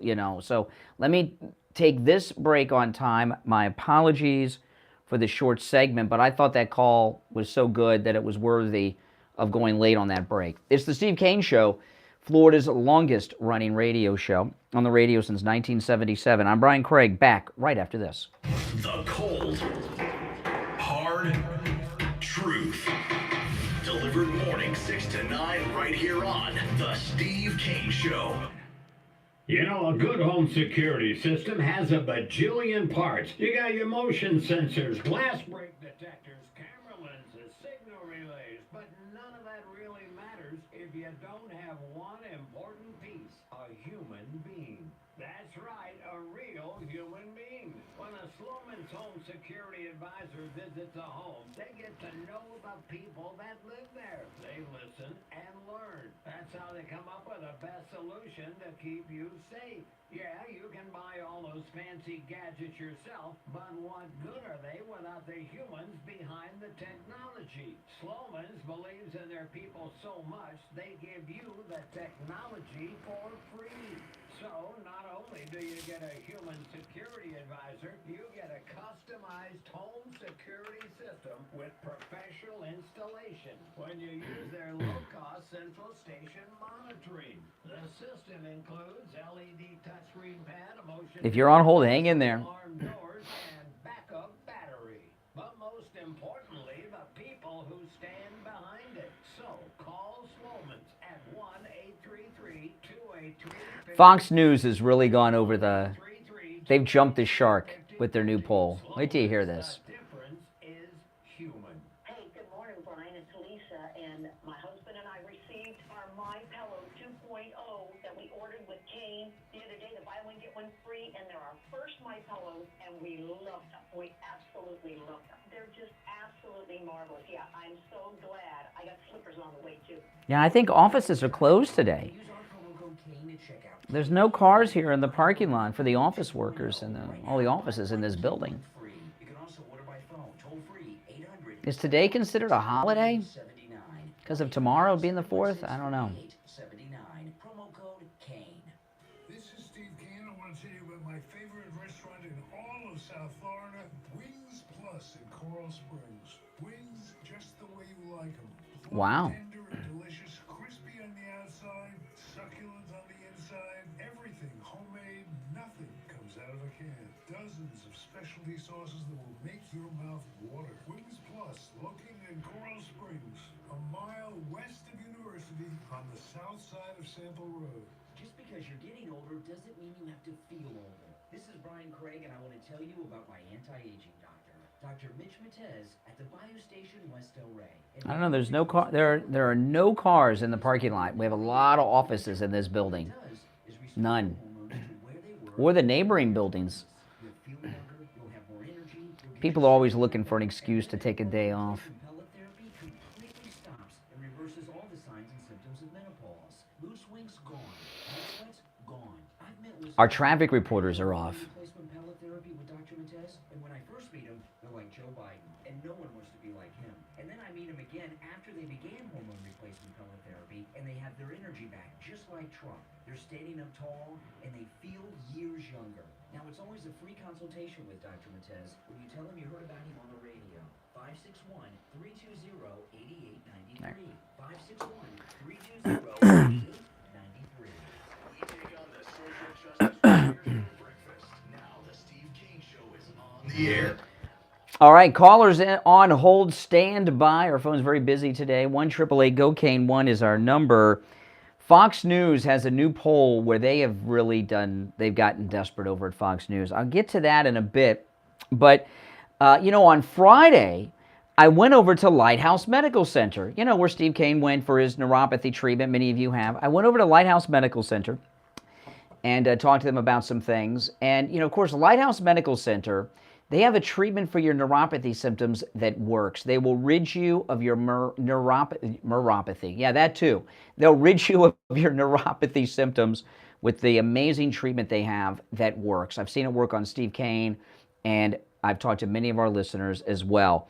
The numbness, the pain, the burning, the tingling in the hands and feet, the muscle weakness, the dizziness, the falling down, the feeling of pins and needles in your hands and feet, the loss of feeling or any type of sensation in your feet or your hands. All that can be gone with Lighthouse Medical Center. And, there's something I forgot to mention about Lighthouse Medical Center. Do you know that this is their 71st year in practice? 7-1. Lighthouse Medical Center, this is their 71st year in practice with the same family. This is not a medical practice that's kept the name for 71 years and has changed hands. It's the same family, 71 years. Is that amazing? I believe 71 years in Broward County, because they're in Pompano, they very well could be the longest, oldest medical practice in Broward. With the same family, that's amazing. Broward's not that old. And that tells you what you need to know about Lighthouse Medical Center, 71 years. Now, when you call, make sure you tell them you heard about them on the radio so you can take advantage of their no-charge consultation. Also, if you can't make it into their office, that is okay. They can still help you even if you can't make it into their office, no matter where you are located. Online, you can find them at lighthousemedicalcenter.com or give them a call, 754-222-6642. 754-222-6642. Again, Lighthouse Medical Center, 754-222-6642. Give them a call and say bye-bye to all that neuropathy suffering that you're going through. You're on the air. What's your name? Where are you calling from? Hello? Yes. Oh, yeah, real winner here. Yeah. Hold on. Let me put you on hold, okay, for a month. You're on the air. What's your... Yeah, I didn't even introduce you yet. Hello. What's your name? Where are you calling from? This is Mike from Louisiana. Hey, Mike. You know, we here on this radio show may all disagree with just about everything that Justice Jackson. Is that Justice Jackson? Is that Ketanji? Yeah, Ketanji Brown Jackson. Yeah, Justice Jackson. But I firmly disagree with Joy Reid, who is a racist. But that assumption that Justice Jackson and Justice Thomas for that matter, were not diversity, but this type of thing, helped out by getting into college, that they didn't deserve to get into Yale and Harvard, respectively. They didn't do the work to get there, is a racist assumption. Well, Joy Reid said the only reason she got in was because of affirmative action. But if anybody mentions it, they're a racist, even though she says it's true that she only got into Harvard from affirmative action. She's a bit confused. She is a bit confused. And, she's supposedly a media person. And, look, I can name a couple of, Connie Chung and Lisa. Connie Chung? You're like the last guy. How far back you want to go? Hey, Mike, hey, listen, appreciate the call. All right? Now, Fox News has a new poll where Trump is not in first place. Have you seen this? I saw this on Twitter, and I did retweet this. I'm not watching Fox News, and this is another example of why I'm not watching Fox News. They're now doing polls in reverse. Okay, now President Trump is double-digit lead in all the polls. DeSantis is like in the teens in some polls in second place. So they have a poll where not only is Trump not in first place, Trump is in last place, and Pence is in first place. And they have a graphic, they put it on the screen, and here's the question they asked. I would never vote for among the following candidates. I would never vote for. They were asking, name Republicans you would never vote for. They're doing polls in reverse. And in this poll, President Trump is in last place with 13%. Mike Pence is number one with 35%. Haley's in second place with 20%. Vivek Ramaswamy's at 16%, tied with Scott. DeSantis is in next to last place at 14%. And President Trump is in last place with 13%. Who does polls like that? They're so desperate just to see Trump in last place, they're asking questions backwards now on Fox News. Pathetic. Good luck on that new lineup. All right? Now, this is, I want to throw this out and ask you guys about this. We've got a lot to cover today. Steve will be joining us in the next hour. As of the 1st, which was Saturday, you no longer need a permit to carry a concealed weapon in the state of Florida.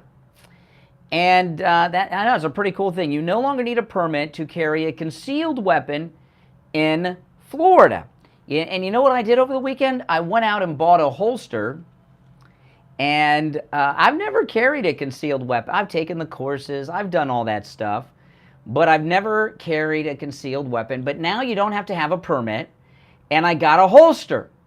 And I got a very nice one, too, that fits my two favorite guns that I would carry, which would be my Glock 48 or my 38. And yeah, I got a holster, and it's a very nice one. And I didn't pack the gun today. I'm not wearing the gun right now underneath my clothes, concealed. And I got the holster yesterday. I ordered it on Amazon on Saturday, and it came yesterday morning. And when I got the holster, I didn't tell my wife. I put it on, put the gun in it. She was sitting on the back porch, and I said, "Do you notice anything different?" She said, "No." I said, "You don't see anything?" She said, "No." I said, "I'm packing. I got the Glock on. I got the holster. It came in the mail." She didn't even notice. And I tried it with both guns, and I changed clothes, and I wore different things, and I got a very good concealed weapons holster. You couldn't even see it. But I didn't wear the gun today. It felt a little weird to me, so I didn't. So I was going to. I had every intention on wearing my gun today, and I didn't because it just seemed a little strange to wear it and to go out in public and drive around with a gun. It just seemed a little weird to do that. I've never done that before. And, sometimes, something different, somewhere. But I want to throw this out to my fellow Floridians out there.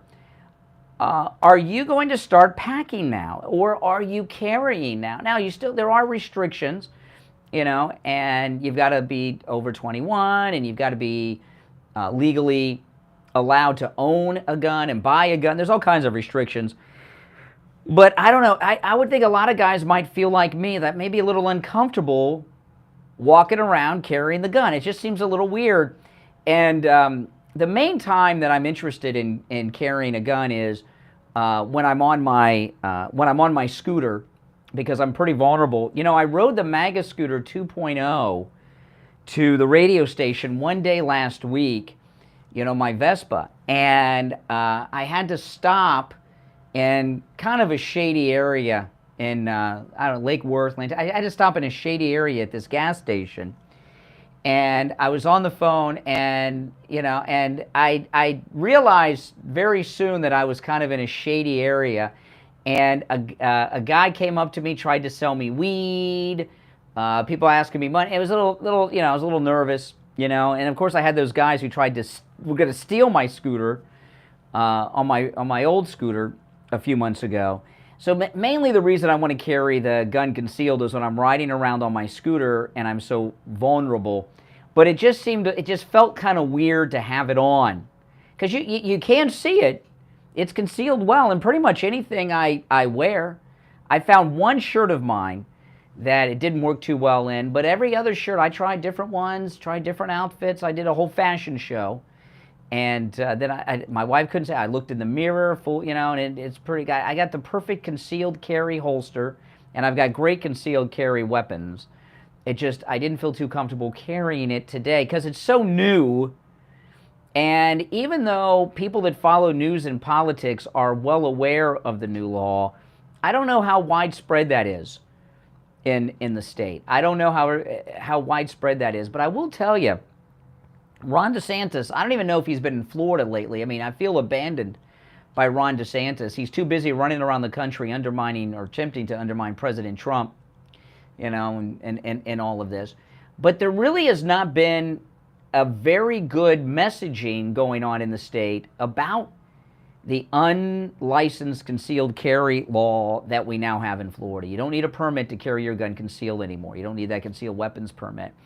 And there's some local news stories that I've seen on it, but it seems to me that Ron DeSantis should be front and center on this, because there are a lot of places that you cannot carry your weapon concealed. There's a lot of places, and there's a lot of fine lines, and a lot of people in Florida think that we have open carry, because people keep saying we have constitutional carry. We do not have open carry. It is still concealed, and you must keep it concealed. And if your weapon is visible in any way, even a bump, in your clothes, you see the outline of the gun, it's no longer concealed, and there's all kinds of rules on when you can pull it out, the gun, and when you can use it. There's all kinds of rules. And Ron DeSantis, I don't know why he's not front and center on this. In fact, when he signed the new law into law, he really kind of did it in secret almost. He didn't make a big signing ceremony about it, because I guess he wants to seem moderate and liberal while he's running around the country running for president. But I'd like to hear, are you carrying today, and you weren't last week? Are you going to? Are you considering it? And I may, if I'm carrying, I probably would not tell you all, but I'm going to build up to it and conceal carry on certain times and certain places while I'm doing certain things. All right, the show is flying by. Callers on hold, stand by. We'll take our break for the top of the hour. Steve will be joining us after the top, and we'll go back to the calls too. Back after this. WWNN Pompano Beach, WIRK HD3 Indiantown. Programming paid for by Vic Canales Media Group. Broadcasting from the Robe Studio. Injured recently? Call the Robes Law Group, where winning is a habit. 561-570-5700. 561-570-5700. Robes, winning for you and our community. Your home for the Steve Kane Show.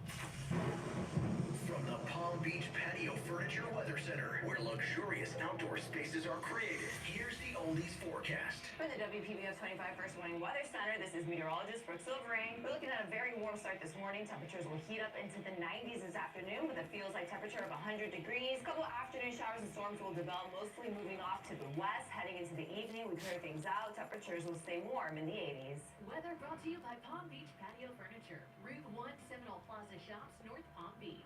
Palm Beach Patio Furniture. Voted in the best of the best patio store in Palm Beach County. PalmBeachPatioFurniture.com, where luxurious outdoor spaces are created. PBKC is your entertainment destination with poker, casino table games, off-track betting, paddock dining, and exciting events. Come out to the newly renovated poker room at PBKC, open daily for cash games, high-hand giveaways, mega bad beat jackpots, and big money tournaments. You can also play your favorite table games like Ultimate Texas Hold'em and 3-card poker with just a $5 minimum. For more information, go to pbkennelclub.com. Here's your True Oldies ABC News update. ABC News now, I'm Tom Rivers. All right, what are some other... Russia unleashed another barrage of drones on Kyiv, but they didn't do much damage. Officials saying air defense systems destroyed all targets. Got so many things to talk about today. I don't have the holster. I don't have the gun. It's at home. Ukrainian soldiers telling ABC News they believe they can liberate the area. Ukrainian officials again warning Russia might also attack the Zaporizhia nuclear plant to try to disrupt their counteroffensive. ABC's M. Wynn. Mass shootings do start the holiday weekend. 2 people shot dead, 28 wounded in Baltimore. The bullets started flying during an unsanctioned block party in Wichita. Gunfight inside a nightclub. 8 people hit by gunfire. 1 person's in custody. Washington, D.C. police and federal agents investigating bombings at a grocery store, a bank, and a shoe store. No one hurt. The establishments were all closed at the time. This is ABC News. For the ones who know safety isn't a catchphrase, it's a culture. And the ones who help make sure everyone makes it home safe. For the safety-minded who watch everyone's backs, Grainger offers supplies and solutions for every industry, as well as safety essentials. Oh my goodness. To keep your facility safe and your people safer. Call, click Grainger.com, or just stop by. Grainger, for the ones who get it done. Join us for Moments of Scripture, hosted by Jan Coleman every Sunday morning from 6 to 6:30 a.m. We will read the Bible, pray, and offer blessings to all who listen in the name of our Lord and Savior. Moments of Scripture every Sunday at 6 a.m. On the air since 1977, it's the Steve Kane Show with Brian Craig. All right, callers on hold. Stand by. We'll get to your calls in a bit. I'm Brian. Steve Kane joining us. Hey, Steve. Oh, a little muffly. You got to talk maybe a little louder. I'm not sure. It sounds like you've got something between you and the mic. All right, I can hear you, but it's a little muffled. So I don't know if you've got something over the mic or something, but it's a little muffled. Okay. All right. Now you can be heard. Just. Well, keep on trucking. Yeah. Now, lots going on. Great callers today. We've got some black people that have been calling us that think that they're living in a white supremacist society, which but they're unable to explain any discrimination they faced as black people. But it's still a racist country, even though they haven't experienced it. Long ago, some things happened. I don't know. Strange calls today, but very good ones at that. So we'll go back to our phones at 1-888 Go Kane 1. You're on the air. What's your name? Where are you calling from? Hey, Brian. It's Jeff from the Ranches. Hey, Jeff. Steve. Just want to give you a quick story. Hey, I don't know if you remember, but back in the early 80s, a kid from my school was going fishing and got beat up and got killed down coming back from a fishing trip. And that's when I started carrying. And then the first concealed weapon permit that came out, I went out and got one. So I've been carrying for many, many, many years. I've only had to take it out one time. It was when two men were going to kill a man in front of me. And they had hammers, and they didn't speak English. I didn't know why or what, and I didn't care. I called 911, and I just had to pull it and tell them they're not going to kill him today. That's it. Wow. And then they all ran off. Come back tomorrow.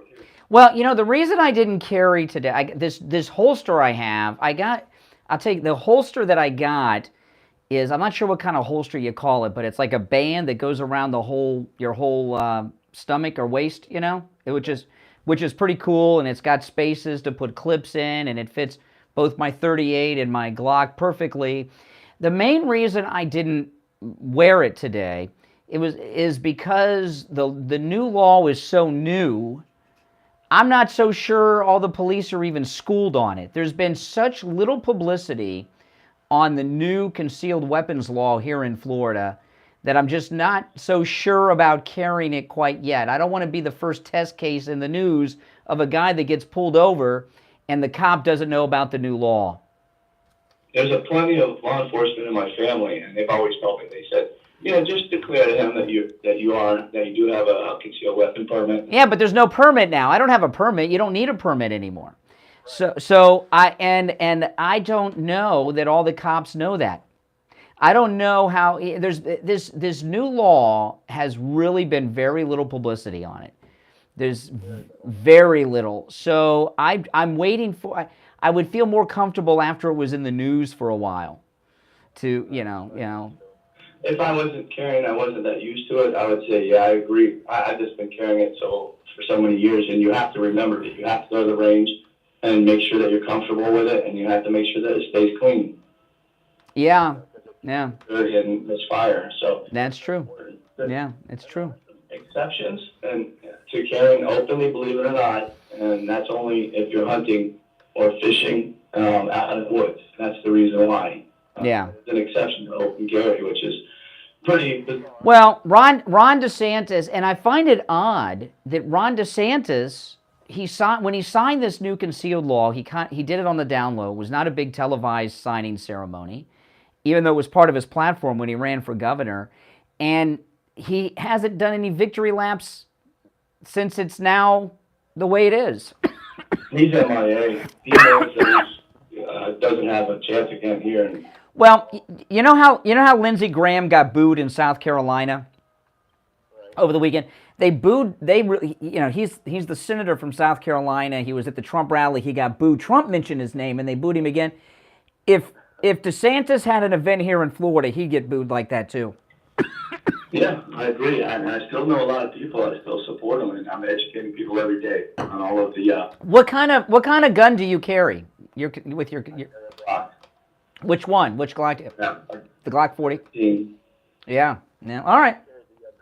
Oh, you got the 48 is a 9mm, but it only holds 10 rounds. But that's enough. If I need more than 10 rounds, I'm in trouble. Right. All right. Take care. Wait, are you still there? Oh no, he left. I got a question. I got a question. I'd ask you, Steve. You used to carry.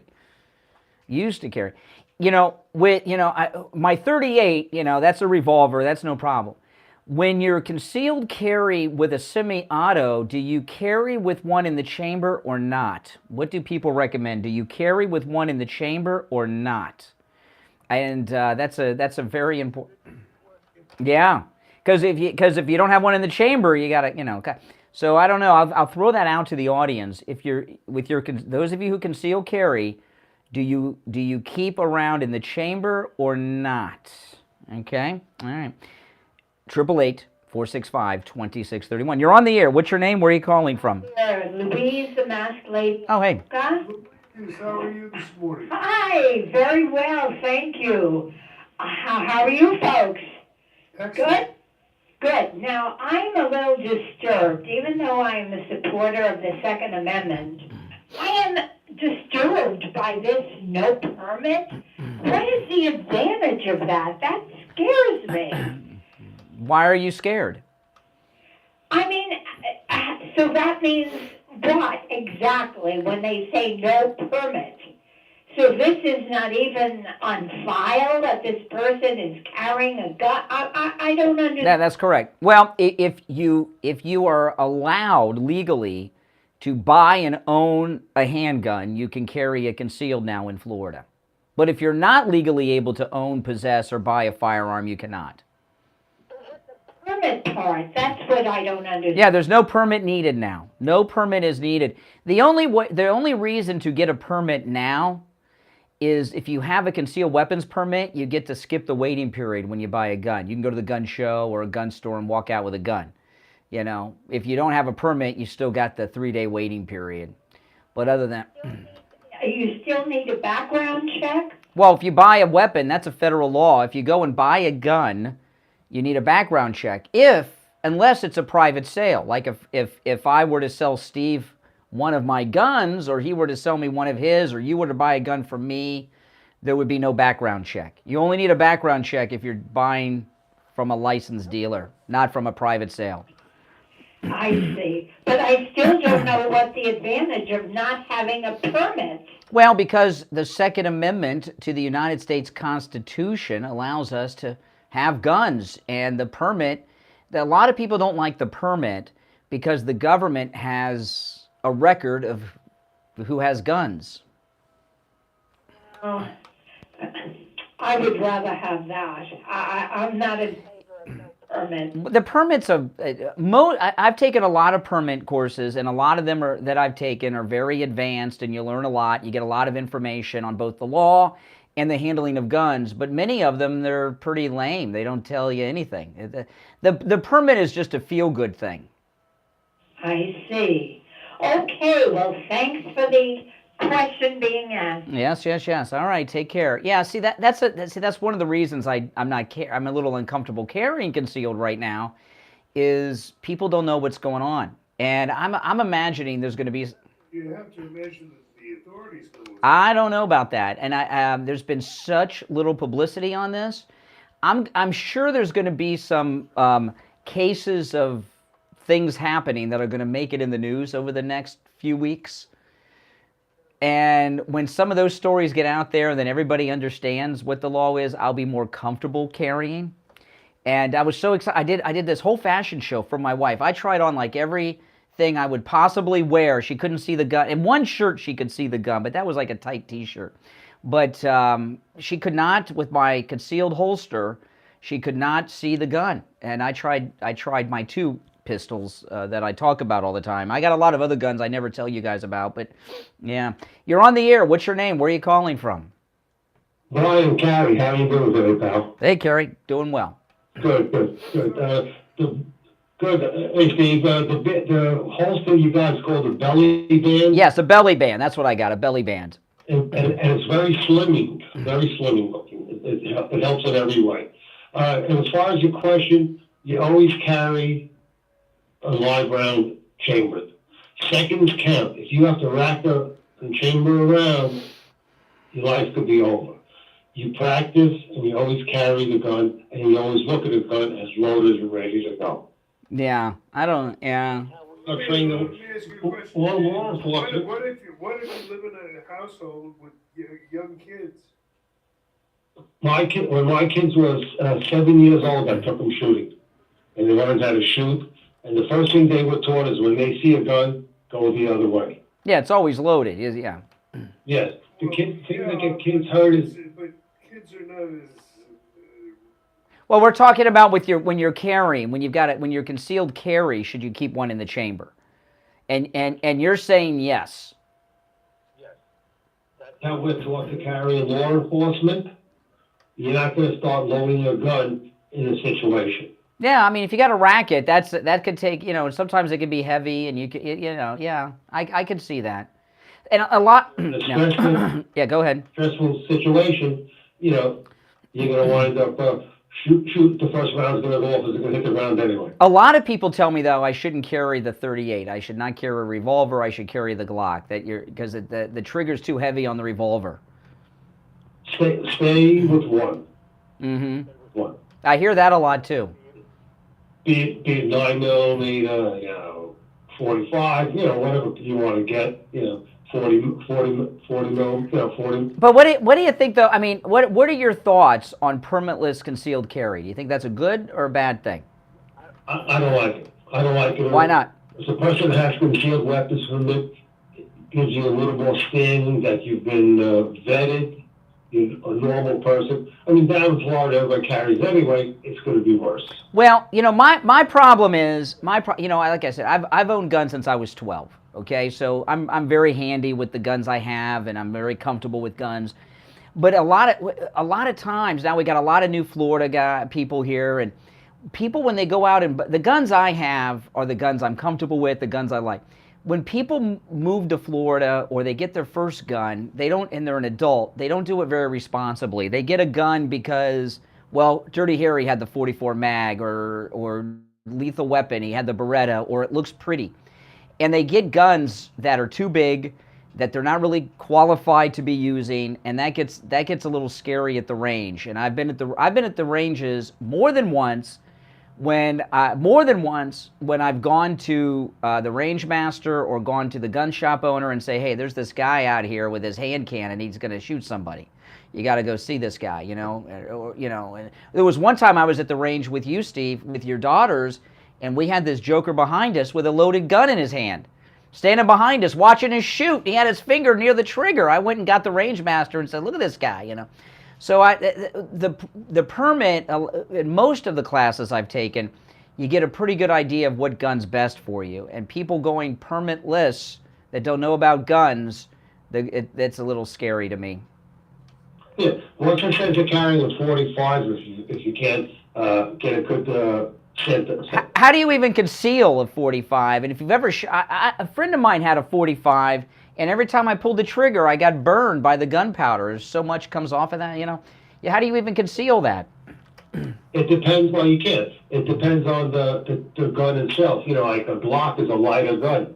You get a Kimber, it's a very heavier gun. A heavier gun. Well, and also now again, concealed weapon permit courses vary. Some of them are very detailed. Some of them are a joke.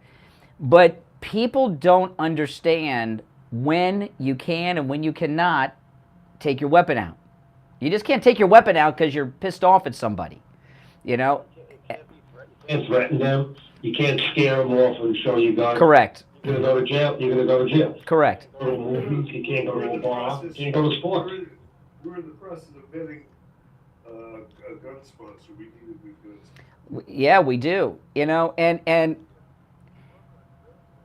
there sure are. And so far as when you're allowed to take the gun out, and what you were talking about, Carrie, you can't you're at a gas station and some guy starts telling you F you and all this. You can't take the gun out and scare him off. You'll go to jail. And you'll be convicted. But people that most people don't know all that stuff. They don't understand when you can't. So I'm waiting. I'm assuming there's going to be some guys getting arrested over the next month or two that are going to be high-profile cases that don't know what they're doing, and now they're carrying. And I'll be more comfortable carrying myself when those things start to become public. It's a tremendous responsibility, when you start carrying a weapon, that you're going to take someone's life. It's not something you want to live with, and it's not something that's ever going to... And I do believe you have to have your Florida driver's license with you, even though you don't need a permit. That's important. I don't know if an out-of-state license does it. All right, Carrie, take care. We'll take our first break of the last hour and be right back after this. Don't sit on the sidelines. Get in on the action. Call the Steve Kane Show live on air now. 888-GO-KANE-1. This is the Steve Kane Show with Brian Craig. Do you suffer from knee pain? Have you been told that told that you have osteoarthritis? Well, then come see us at Lighthouse Medical Center. We have non-surgical solutions that include rehab and injections that can prevent you from having to have surgery or prolong the surgery. We've been in practice for 75 years in South Florida. You don't have to live with pain any longer. 754-222-6642. That's 754-222-6642. You are invited to celebrate Independence Day on Tuesday, July 4th at the Ben West Palm. Start this occasion off with our free front lawn concert at 6 p.m. with live music provided by the Girlfriend Material, food trucks, games with the kids. Then elevate your evening to Spurzo on the rooftop, where you'll see fireworks light up the downtown skyline, complete with the sounds of house DJ Christian Caro. Reservations are required for Spurzo access and can be made through Eventbrite. Keywords the Ben. See you on the 4th. Tom Laporta here from Laporta Contracting, Roofing and Building Restoration.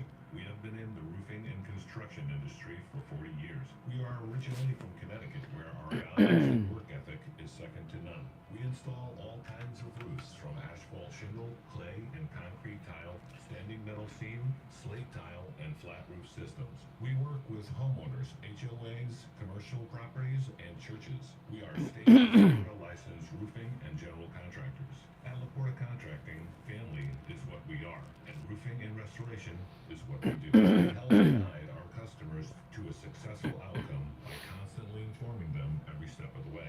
At Laporta Contracting, let our family take care of your family. Call me on my cell at 954-604-4602 or visit us on our website at laportacontracting.com. That number again is 954-604-4602. Hey, good morning, Brian. It's Lisa, and my husband and I received our My Pillow 2.0 that we ordered with Kane the other day. The buy one get one free, and they're our first My Pillows, and we love them. We absolutely love them. They're just absolutely marvelous. Yeah, I'm so glad. I got slippers on the way too. Go to mypillow.com and use our promo code KANE at checkout, K-A-N-E, and buy your My Pillow 2.0. Right now, buy one, get one free. You can also order by phone, toll free, 800-716-4879. 1-800-716-4879. Promo code KANE.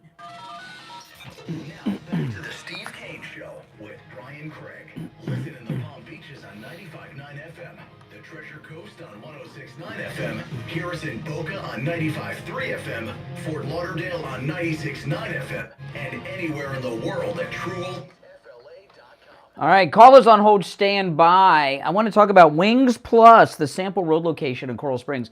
You know, Wings Plus have been with us here on the Steve Kane Show for, oh goodness, much longer.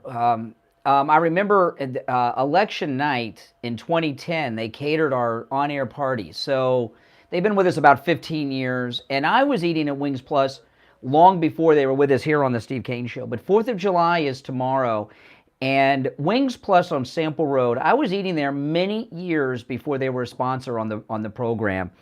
And I want to give you a recommendation, okay, involving Wings Plus on Sample Road in Coral Springs. First off, they're a very good MAGA conservative business, support our police, support our great President Trump and all the rest. But don't do any home cooking or barbecuing on your own for the 4th of July. Get takeout from Wings Plus. And I'm going to give you a recommendation. You can even do this today for tomorrow. The 50 wing platter, all right? If you get the 50 wing platter at Wings Plus on Sample Road in Coral Springs, they give it to you in a reheatable aluminum container with directions on how to reheat it. So if you go in there today, and I've done this many, many times, okay? You go in there today, put them in your refrigerator till tomorrow. You heat them up as Wings Plus tells you to, they'll be perfect, just like you brought them home. Or you can pick them up on the 4th of July, too. My favorite are the medium hot wings. Steve's favorite's the lemon pepper. That's my number 2. You know, sometimes I'll get the 50 wing platter. I'll get 50. When I get the 50 wing platter, I'll get 25 medium hot, 25 lemon pepper, you know. But Wings Plus is about a mile west of University Drive on the south side of Sample Road in Coral Springs. Their number is 954-752-4460. 954-752-4460. All right, let's take some more of these calls. You're on the air. What's your name? Where are you calling from? Hi, good morning. This is Chris from Boca Raton. Hey, Boca. Hey, Chris. Hi, Steve. I'll enjoy your show. Listen, on the 38 trigger pull, you know, if you bring that to a good gunsmith, he could adjust that trigger pull. It doesn't have to be hard. It can be as soft as you like it. Now I like how it is. I don't want to. You, Steve, you had a gun. You had a gun once that had one of those hair triggers I've always heard about, and I like a little weight on my trigger myself. But well, okay, but you mentioned I just thought that. Mm-hmm. A lot of people like the revolver. A lot of people like the revolver because they do self-loading and they want to keep the shells. These shells eject. Okay, that's another point. Also, if you have a concealed weapon permit like I do, if you pull the trigger about, pull the gun, you better have a good excuse for it. But besides that, it's not concealed anymore. Are you in trouble? Not if you're using it in self-defense. Well, where do you read that? Well, when the law the law tells you when you are allowed to use it and when you're not allowed to use it. If you read through the statutes. And you understand your ground, we can do that. Yeah, that's true. Okay, but also another thing why the underground doesn't like ejecting shells is because you got your prints on the bullets, on the shells. Well, the reason I like the revolver is because I don't have jamming issues ever, with the revolver, but I've never had a jam on a revolver ever, and I've never had a jam on the Glock. But I've had jams and semi-autos before, so I just, if But my 38 only holds 5 rounds. I've got an ultralight. It only holds 5 rounds. But again, if I need more than 5, I'm in trouble. If you need more than 1, you're in trouble. That's true. That's true. All right. Appreciate the call. You're on the air. What's your name? Where are you calling from? That's what I thought. Well, listen, the thing about concealed carry, which I support, I was hoping we had open carry. It would have been a lot easier. Conceal this belly holster I have, which is really cool. And a lot of people wear the belly holster. A lot of women actually use the belly holster, Steve, because they wear skimpy clothes, like workout clothes and stuff, and you can conceal even when you're wearing this type of holster. And I like it and all. But Florida weather, we wear T-shirts and shorts a lot. And it's more difficult to conceal. And I was hoping just out of convenience to have open carry. Yeah, but you will. The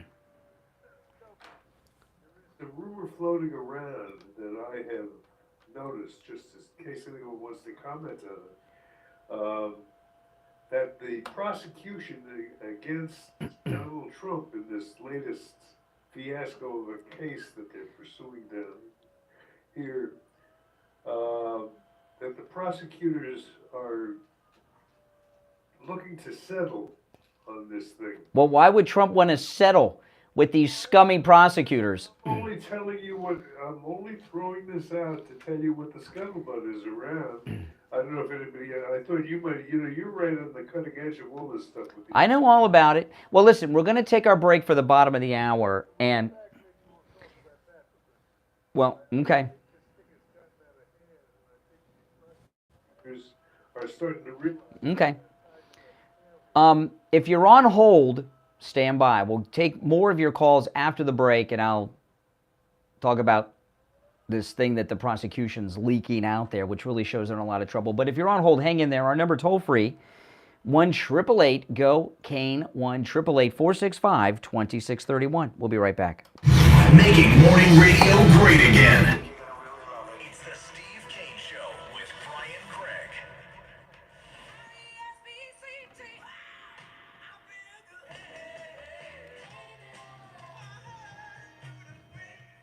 The greatest rock and roll hits of the 60s and 70s coming up this morning. From the Palm Beach Patio Furniture Weather Center, where luxurious outdoor spaces are created, here's the oldies forecast. From the WPBF 25 First Warning Weather Center, this is meteorologist Brooke Silver summering. We're looking at a very warm start this morning. Temperatures will heat up into the 90s this afternoon with a feels-like temperature of 100 degrees. A couple afternoon showers and storms will develop, mostly moving off to the west. Heading into the evening, we clear things out. Temperatures will stay warm in the 80s. Weather brought to you by Palm Beach Patio Furniture. Route 1 Seminole Plaza Shops, North Palm Beach. Palm Beach Patio Furniture. Voted in the best of the best patio store in Palm Beach County. PalmBeachPatioFurniture.com, where luxurious outdoor spaces are created. PBKC is your entertainment destination with poker, casino table games, off-track betting, paddock dining, and exciting events. Come out to the newly renovated poker room with PBKC, open daily for cash games, high-hand giveaways, mega bad beat jackpots, and big money tournaments. You can also play your favorite table games like Ultimate Texas Hold'em and three-card poker for just $5 minimum. For more information, go to pbkennelclub.com. Well, you can, Nathan Stewart. How would you like to have instant access to a healthcare advocate at the touch of a button? Would that make life easier for you? You can with I Will Advocates. I Will Advocates will help you set up doctor's appointments, help with your pharmacy, even deal with your pharmacist to make sure that you have your prescriptions. They'll help you find a doctor, including a specialist. If you've been billed improperly by a doctor's office or a hospital, they can help you with that too. They'll even be your advocate when you're in the hospital to make sure you get the care you need and the care you deserve. And that's just the beginning of what they do. I Will Advocates takes care of all Steve Kane's healthcare issues too, and they can do the same for you. I Will Advocate clients are family, and they go to bat for their family when you need them the most. Call Debbie at I Will Advocates right now. Toll free 1-877-275-2326. 1-877-275-2326. 1-877-275-2326. If you're suffering from burning, tingling, or numb feet, you need to pay special attention as we discuss neuropathy with Dr. Darren Lestovsky, DC, owner of Pivotal Health and Wellness. Dr. Lestovsky, what is neuropathy?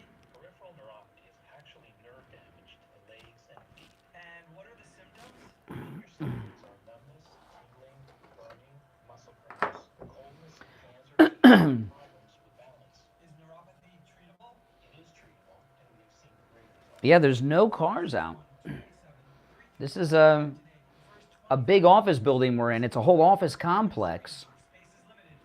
And parking lot is empty. 561-287-3255. The free screening is a $149 value. The patient and any other person responsible for payment has the right to refuse to pay, cancel payment for any other service, examination, or treatment that is performed as a result of and within 72 hours of responding to the advertiser for the free, discounted fee, or reduced fee service, examination, or treatment. How would you like to lose weight? And feel better about yourself? Brian Craig here with a great new message from Elegant Youth. Their new semi-glutathione treatment burns fat, boosts energy levels, suppresses appetite, balances blood sugar, and promotes rapid weight loss. Elegant Youth is in the San Juan Plaza, right next to any lab test now of Boca. Give them a call right now. 561-717-8081. 561-717-8081. Online at elegantYouthBoca.com. I have diabetes. I'm at risk for pneumococcal pneumonia. I have asthma. I'm at risk too. If you're 19 or older with chronic conditions like asthma, diabetes, COPD, or heart disease, or are 65 or older, you are at increased risk for pneumococcal pneumonia. Ask your doctor or pharmacist about Prevnar 20, pneumococcal 20-valent conjugate vaccine, a vaccine that can help protect you against pneumococcal pneumonia in just one dose. Even if you've already been vaccinated with other pneumonia vaccines, Prevnar 20 may help provide added protection. Prevnar 20 is approved for adults to help prevent infections from 20 strains of the bacteria that cause pneumococcal pneumonia. Continued approval may depend on a supportive study. Don't get Prevnar 20 if you've had a severe allergic reaction to the vaccine or its ingredients. Adults with weakened immune systems may have a lower response to the vaccine. Side effects include pain and swelling at the injection site, fatigue, headache, muscle, and joint pain. For full prescribing information, please call 1-855-213-2138 or visit Prevnar20.com. Hello, this is Mike at Friendly Tire. I've been in business 30 years at the same location and offering great deals on new and used tires. I have many suppliers. Whatever car or truck you have, I get you incredible deals on any tire. I also do tire repairs at very low prices. Give me a call. My number is 954-977-9445. I will give you a price over the phone on new and used tires. Again, my number is 954-977-9445. Thank you. Back to the Steve Kane Show with Celebrating 46 years on the air. All right, callers on hold, stand by. I'm Brian Steve. Let me comment on your thing there, Steve, before we take some more calls during the break, okay? This rumor that has been floated around that Trump wants to make a deal, the prosecutors want to make a deal. Here's what's going on. They got no case. They got a bunch of trumped-up charges, and they messed up, and they got a judge that's like a real judge, right? This MAGA judge, okay?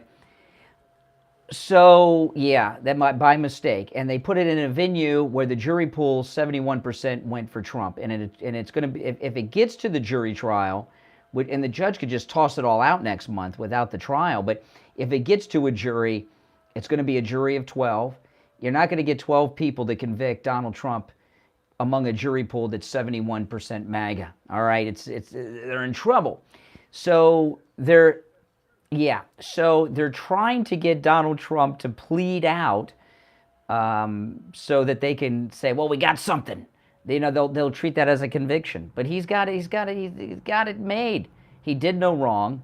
The only people that might go to jail are the prosecutors. They're the ones that are in legal jeopardy. In fact, what the prosecutors also floating out there is they got 46 new charges they're going to bring against Trump. And the stories on that are very vague, and the analysis is pathetic. I'm not an attorney, but what it sounds like to me is that the prosecutor is going to try to take these other 46 charges to another grand jury in hopes that he'll get another judge that like Obama or Biden or Clinton appointed, and they'll get Trump. They're trying all kinds of schemes. We're also realizing, and in fact, I'm realizing this too. I had no idea how deep this anger is that's out there against the state for this persecution. Oh, yeah. Yeah. I mean, I knew that there was basically a sympathy vote out there because every time there is one of these spurts of prosecutorial excess, Trump's poll numbers go way, way up. Every time. Mm-hmm. Finally gotten through even to me that they're not going to find a jury out there anyway. No, not going to happen. In fact, they run the risk really now of inciting a backlash because there really is, people are tired of being pushed around. Yeah. He's been successful in that wonderful theme he has of saying that it's not him they're after, it's the... That's true. That's how I'm starting to feel. Yeah. Well, our number is 1-888-GO-CANE-1. Let's take a call or two. You're on the air. What's your name? Where are you calling from? Hey, Henry West Palm. Good morning, guys. Hey, Henry. Hey, back on that concealed carry thing, I just wanted to let people know that there's like 30 other states that have reciprocity. Only if you have a permit. Only if you have a permit. Right. That's a good reason to keep the permit, though, is what I'm saying. I talked to a gun dealer last week. Yeah. Only just for the reciprocity. And the other thing is, happy 4th of July. Have a safe one, guys. And TVS, it's real. Okay, yeah, it certainly is. And oh, by the way, I told you about this, Steve. I had a run-in at Starbucks on Saturday. I know some of you were watching me on YouTube Live with a lunatic. Lost it big time with my MAGA. Well, I do YouTube live streams on the weekends, and I have a studio at home. But the weather was so nice on Saturday, I said, I'm going to go to Starbucks and do a live stream out in front of Starbucks, which I do on occasion. And I have my MAGA hat on, and I always do, and people get weirded out. They have a homeless guy that lives at Starbucks. He wasn't there this Saturday. Starbucks has a nationwide policy that homeless people are welcome to live there. At all. Yeah, the liberals that own Starbucks. And this one homeless guy, he hates Trump. He's got a CPAP machine. He plugs it in to the electricity, and he sleeps out on the sidewalk in front of Starbucks with his CPAP machine. But he wasn't there. And I was live streaming Saturday morning, and people come by. Sometimes I like nice hat, like your hat. But I get a lot of stares. This one guy, he comes out of Starbucks. He's got his coffee, and he looked at my hat and just gave me the weirdest look, and then he doesn't get in his car. He puts his coffee on top of his hood and sips his coffee staring at me for about 25 minutes, you know, judging me like there's something wrong with me. Really creepy. And then there was another guy who was staring at me for about half an hour, and he had some red, white, and blue clothing on. So I wasn't sure what he was thinking, but he was, you know, and he was weird. And I wanted to stop the live stream and go home, but I got these two guys staring at me.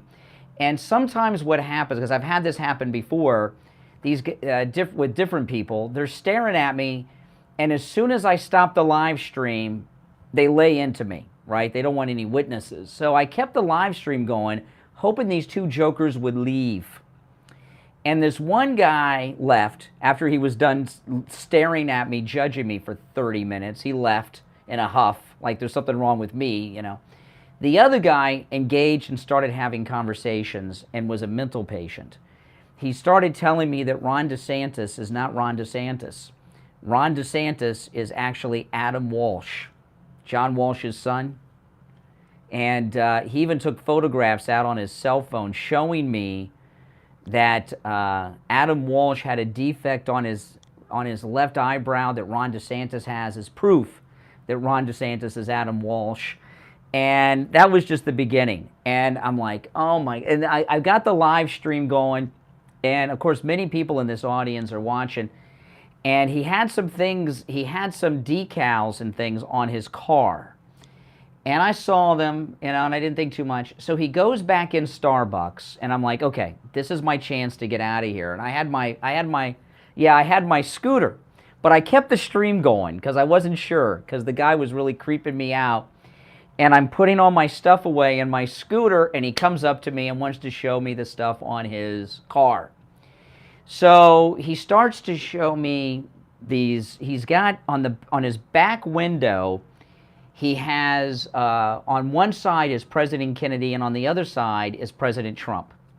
And he starts telling me that President Trump is not President Trump, that it is President Kennedy wearing a Trump mask. And he's serious, Steve. This is the same guy that said Governor DeSantis is really Adam Walsh, right? And he says, yeah, that's not Donald Trump. That is John F. Kennedy wearing a Trump mask. And I said, President Kennedy? And I thought at first he meant like, you know, John Jr. He said, no, President Kennedy. And I said, well, he's pretty old. How old is he? He said 108, and he's in better shape than you or me. You see him up there dancing on stage at the rallies. He was serious as a heart attack. And this is all in the live stream. Our listeners, Steve, they're watching this on YouTube Live. This is Saturday morning. Then he said something that I cannot say on the radio. I'll tell you off the air. Those of you that saw it live saw it, okay? So he said something I can't say on the radio. And I said, okay, well, I'm out of here. You know, we're not going to go that way. And then he was very friendly, and then he turned on a dime, Steve, and started yelling at me, screaming at me, and getting in my face. And his face is like right up in the camera. So people watching my live stream saw it. Oh, so he starts telling me, he said, I'm not MAGA, I'm PAGA, which means paid fake MAGA or something that and he starts and he tells people that are watching, don't watch this guy, he's a fraud, you're all about the money. Well, he was in a Mercedes-Benz SUV with all his JFK stuff. So I made a tragic mistake, Steve. I said, I'm in it for the money. I said, who paid for your Mercedes, man? Oh, man, and then he really started screaming at me, Steve. Really started screaming at me. So I said, take it down a notch, man. And that was like, oh my gosh, you know. Then he really started screaming at me. And then he goes back in Starbucks, comes out, starts screaming at me. I'll tell you off the air what he said that I can't say on the radio. And it was frightening. It was frightening. And when I got out of there, I'm on my Maga scooter 2.0. And I was looking the whole way to make sure he wasn't following me. Hopefully he didn't figure out who I am watching me there, and he's not listening on the radio right now. But he was really scary, Steve. I mean, that MAGA hat triggers people like, you know, MAGA. I don't understand exactly what happened, but Do this stuff. do what? What you're describing sounds Dangerous. yes. I'm just having my morning coffee, you know, and I've been to this Starbucks so many times. But I can tell I'm not getting through to you here. Yeah, the guy was scary. The guy I was, and it was, yeah. Well, if he's scary, maybe that's a sign. That feeling in your gut is a sign that these provocative things. Provocative. I'm just sitting there having coffee. He was coming to me.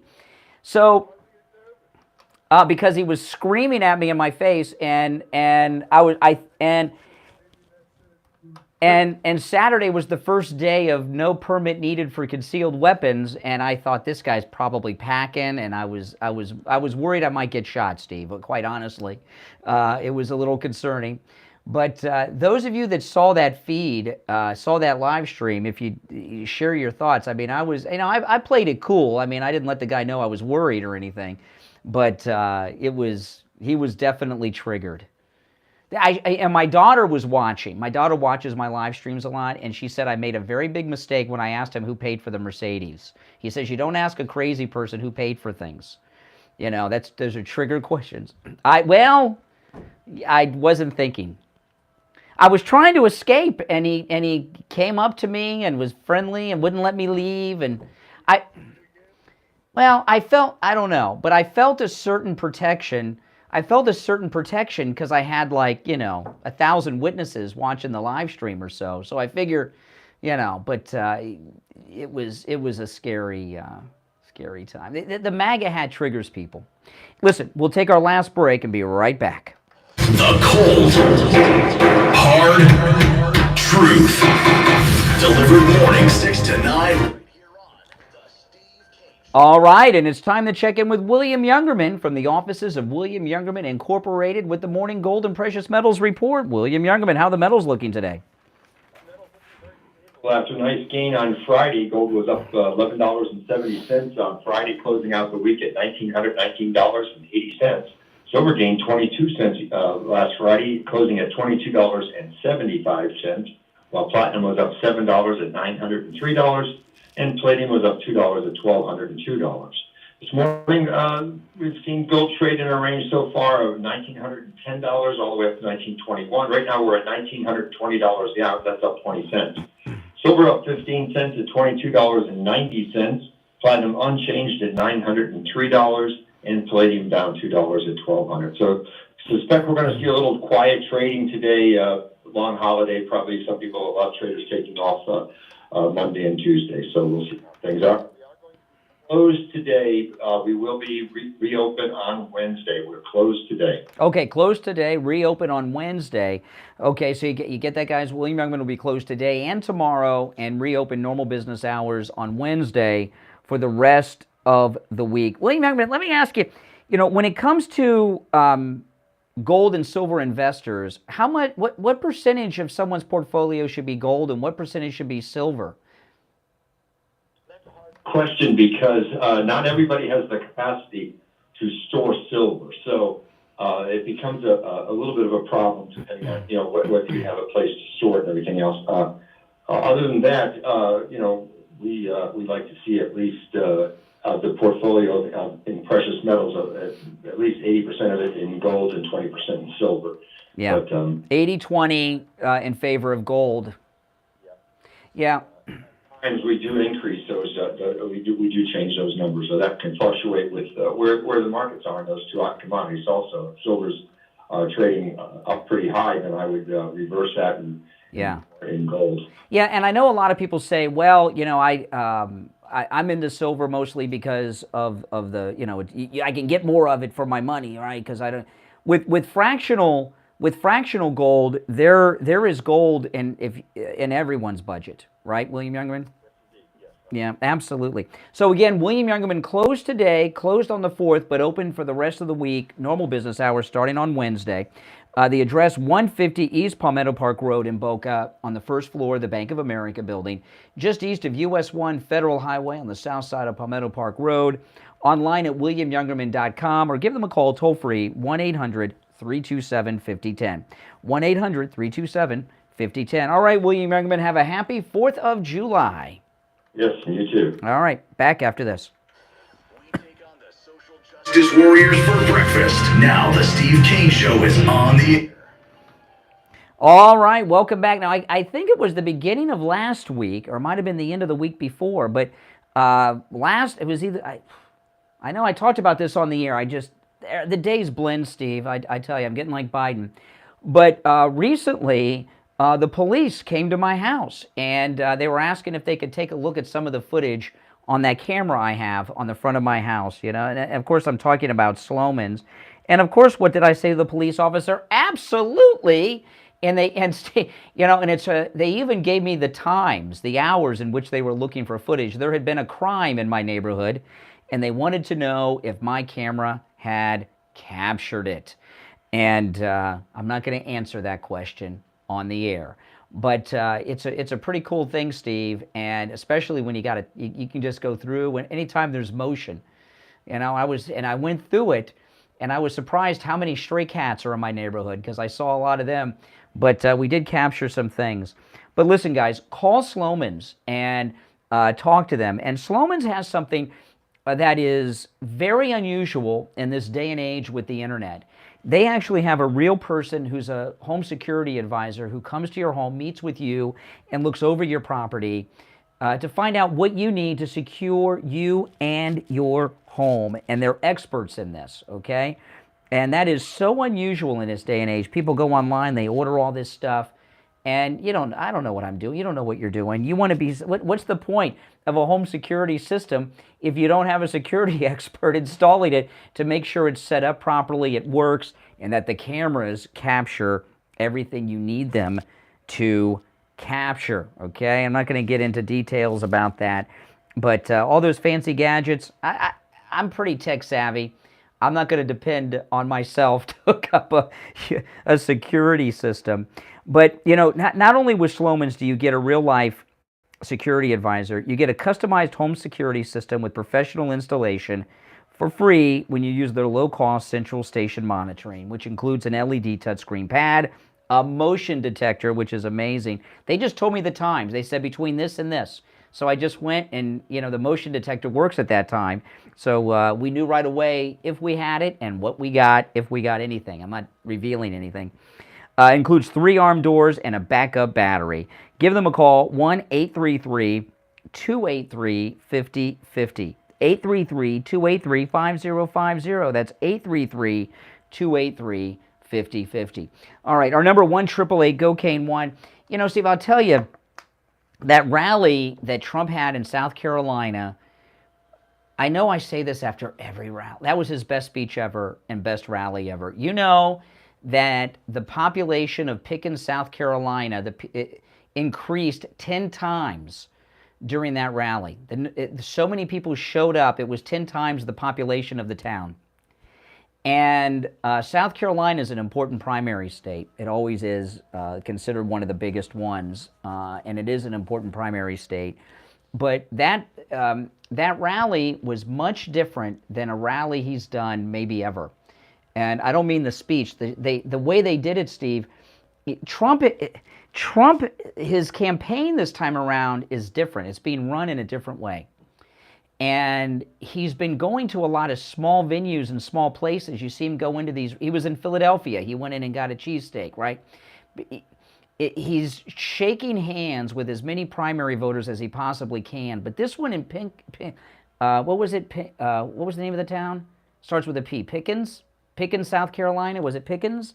It was in the center of the town. And I'm hoping that this is how he does his rallies moving forward. Because what happens a lot of times, he's been doing these rallies, a lot of it is because of security reasons. He's been doing them at airports, right? He lands the plane, he does it. And a lot of times these airports are secluded. It's difficult for people to get to. And doing it right in the town like this makes it easier for people to get to.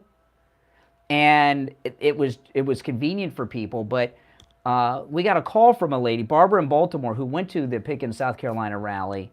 And she talked about what a financial boom it was for the town. She paid $50 to park.